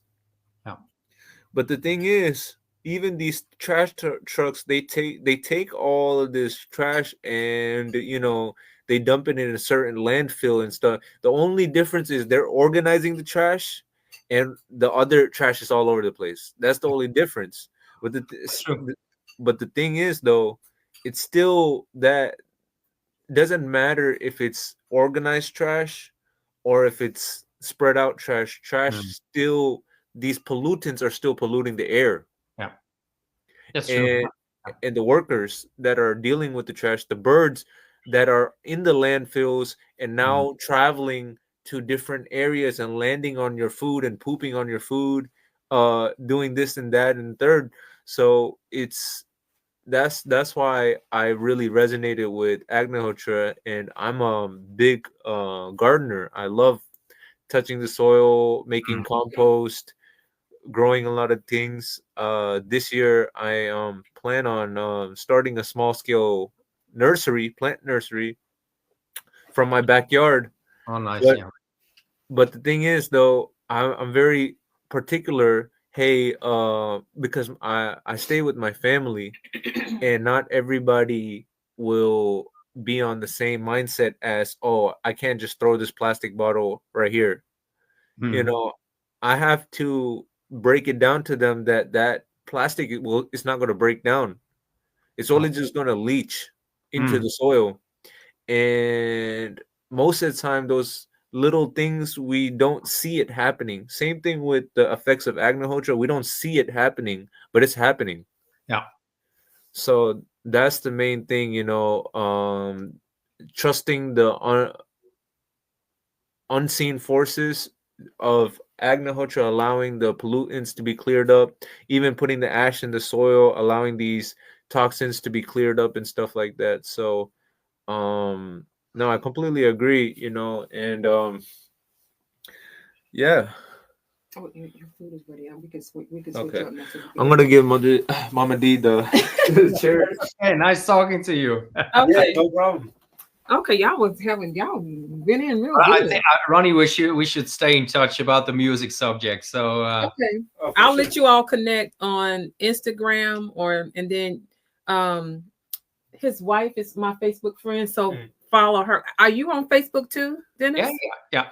Okay, well, we'll find you on Facebook too, because I was like, wait a minute, I didn't even know I was your wife's Facebook friend. But go ahead. We will definitely connect. Yeah, if you see my name, not my name on the screen, this is also of the Facebook name. Okay. Okay, I'll make sure that as a matter of fact, let me come on, where are my glasses? Let me do that right now. It's right, everything's right there for you. I'm gonna just get a little Oh, okay. So let me oh, Dennis' son. That sounds like the name of a song. It does. I'm like, what? That sounds good. Okay, here, let me, because I was looking for you under your name. I said, I don't see him on Facebook. So because I was trying to do that. Okay, here, let me do this right now before we continue. Okay. Oh, I see you.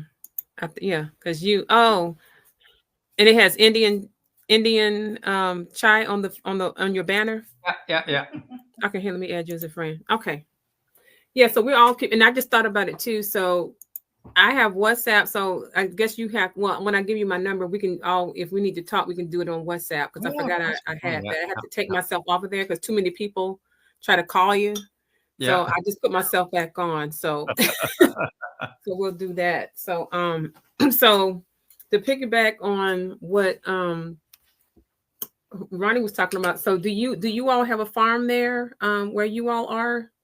No, we have a small house, and from that we actually let's say operate.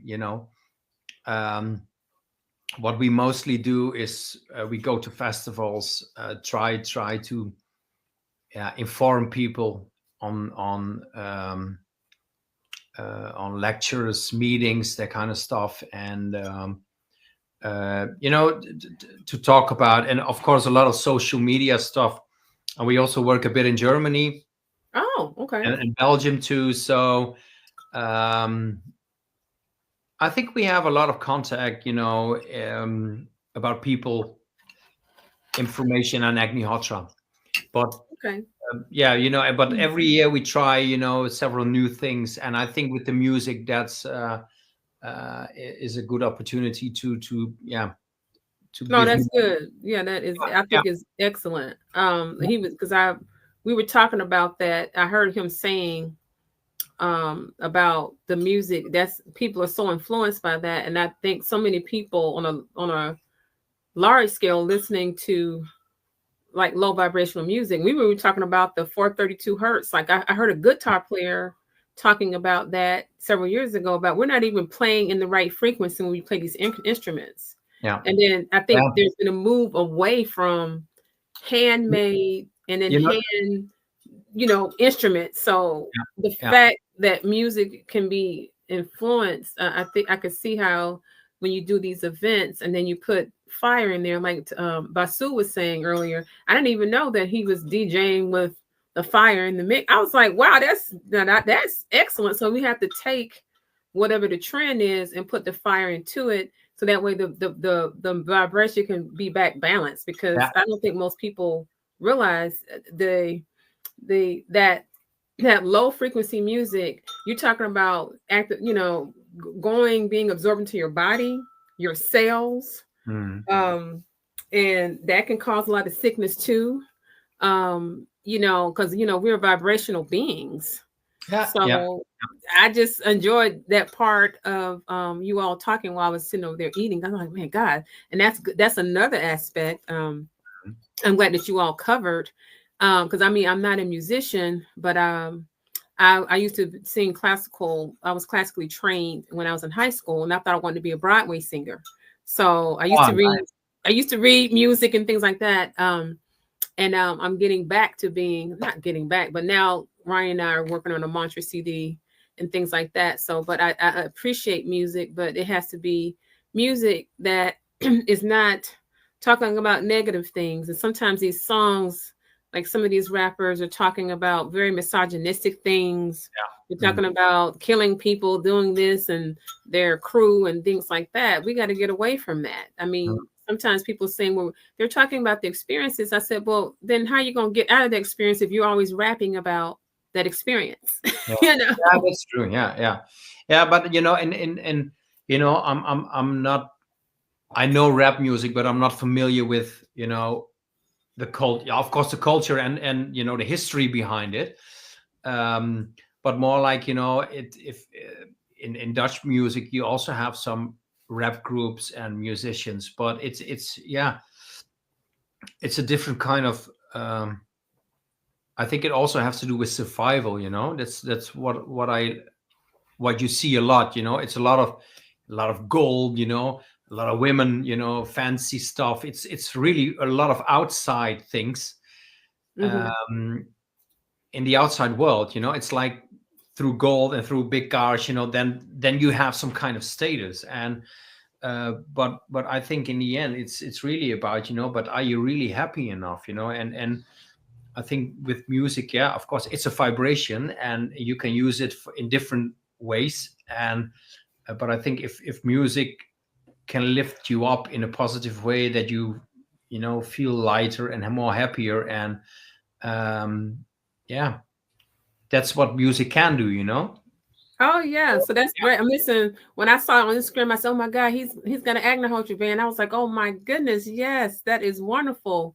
I was like, "Wow!" And see, at that time, I didn't realize that you were associated with the Agnihotra Holland. I said, "Oh my gosh!" So I think when we were emailing back and forth, I wasn't even sure that you were committing to being on here. So when you said, "Well, wait a minute, where's the link?" And I said, "Oh, I got to redo this flyer real quick." Because I thought you were saying the time was off. That's, because you were, whatever. And I was like, okay, I didn't want to keep emailing saying, hey, can you do it? So I was out there and I looked and I said, let me find this picture. I said, oh my gosh. He's and I remember you from before somebody was talking about you. I said, oh my gosh, it's the same guy that is a musician also. Yeah. So that is really good. It combines, it's I think that for example, in the newspaper, what I show you, what came out today, there was this story, and that what I was telling in the beginning, like that Agnihotra was always somewhere there. When I was young, there was this musician who lives still in Holland. His name is Chris Hinze, and he's a flute jazz player. And in my age, when I was 18 years old, he produced a CD with a Dutch DJ called Junkie XL. Mm-hmm. And Junkie XL had a big hit, I thought, also in America with one of songs of Elvis, of one of the songs of Elvis, but done more in a dance vibration. Mm-hmm. I don't know which actually was, but that's not important. But the funny thing was, Chris Hinze produced this CD with this DJ Junkie XL. And this DJ came from 15-20 minutes driving, but he lives now in America, so he's probably more famous there than here. Mm-hmm. But this CD was called Zen and the Art of Dance and Meditation. There was a lot of Buddhist monks on it and dance music, but all like more like the Enigma sound, you know, from typical 90s beats, you know. Mm-hmm, mm-hmm.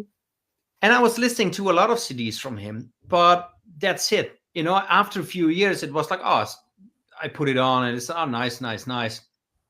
Until I started with Agnihotra, I get this book, Messenger of Sacred Fire. And there's this small little section of that Sri Vasant went to Holland. It's only 5, 6, 7, 8 lines. That's it. And it was talking about a lady called Carola Waterman, that she was living in Utrecht and, you know, doing Kriya Yoga, Agnihotra, that kind of stuff. And she went to Germany and she met a guy called Oscar Hinze. And I thought, Oscar Hinze? Oh, I've seen that the clips from when he went over there. I've seen that. I don't even know if that's posted everywhere. I've seen that. The funny thing was, Oscar Hinze was family member of Chris Hinze. And I thought, wait, Hinze is not a typical Dutch name because his legacy of his is more like, I thought he came from, what was it? Which country? Indonesia, I thought, officially. Mm-hmm, mm-hmm. So I was checking like, what's going on here? And then I was talking, because of this subject, with Barry. And Barry said, yeah, I was in Holland with Carola Waterman, with Rathner, who came from Austria. And he said, yeah, Chris Hinze, I know, that's a musician. But do you know that Sri Vasant recorded a CD with Chris Hinze? I said, I didn't know at all. And I thought, what? That's funny. You know, like, it's like a puzzle falls together, you know?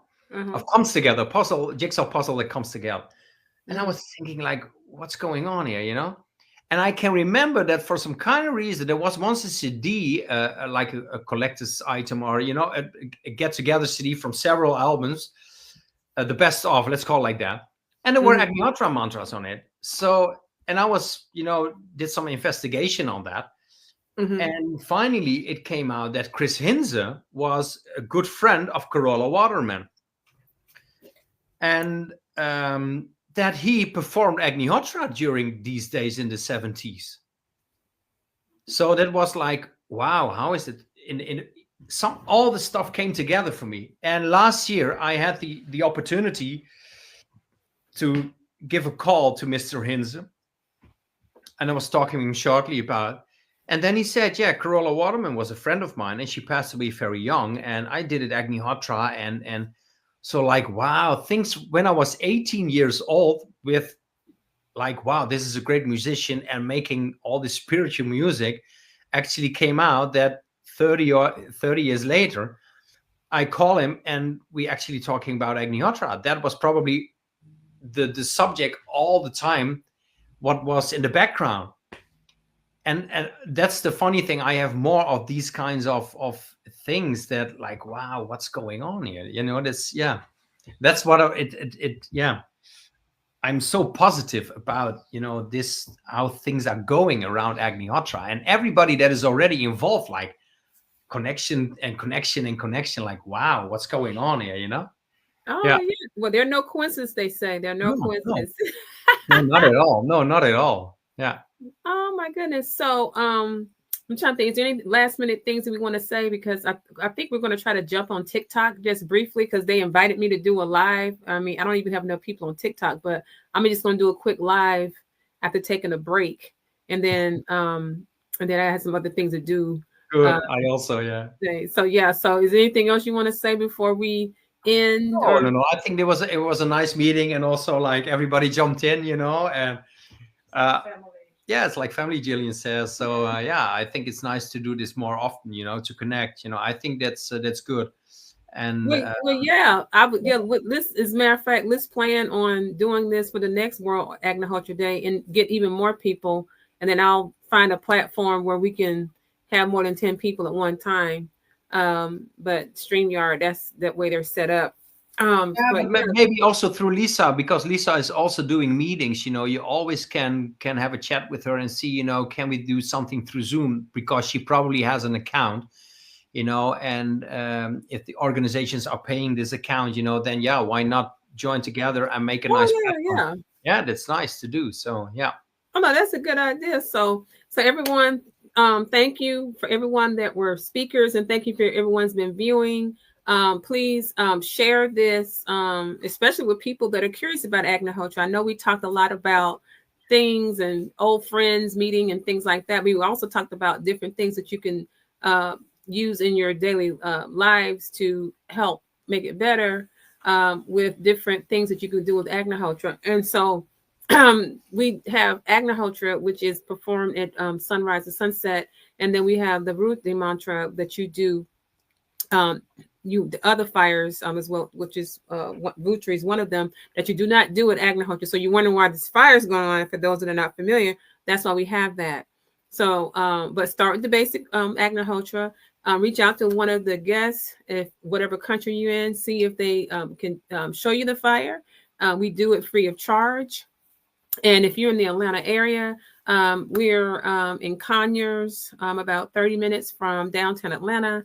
Our main location in Tuskegee, Alabama. We've been doing major renovations, so we're not open to the public. But there we have our cows, and we produce cow dung. So if you need Agnihotra supplies or cow dung, we do that. And then we're going to be doing Earth Day celebration 19th from 4:30 to sunset, where it's going to be family event. It's going to be eco art, music, spoken word, and lots of fire. And then we regularly do farming classes. Roni assists me, regenerative farming. Everything that we have here at this location has been repurposed, from pallets to, we have a water catchment system. And of course we do Homa farming. And we can't bring the video out there. As soon as we move this here, the connection is not bad, but we have a setup with the outdoor retreat with a compost toilet, and it's set up for its outdoor retreat. So all are welcome, and we do various classes from yoga, deep breathing, advanced deep breathing, and you can do silent retreats. And but even if you just need to go over mantra pronunciations or whatever it is, I'm here. I'm here. Just let me know. You can email at shantivillainstitute@gmail.com, and then that's our page too on Facebook. If you do see Heal the Atmosphere Association, that is the environmental organization group that we use, like when we're traveling and teaching in cities and stuff. But Shanti Villain Institute is more of the spiritual website, so it's the same thing. Shanti Villain Institute is underneath Heal the Atmosphere Association. So feel free to reach out and connect with any of the great speakers. Okay, and if you have any questions, email. Call. The website is shantivillainstitute.com. The number is 404-487-8156. And be blessed. And thank you so much, everyone. And we will see you the next time. Om Shri. Om Shri.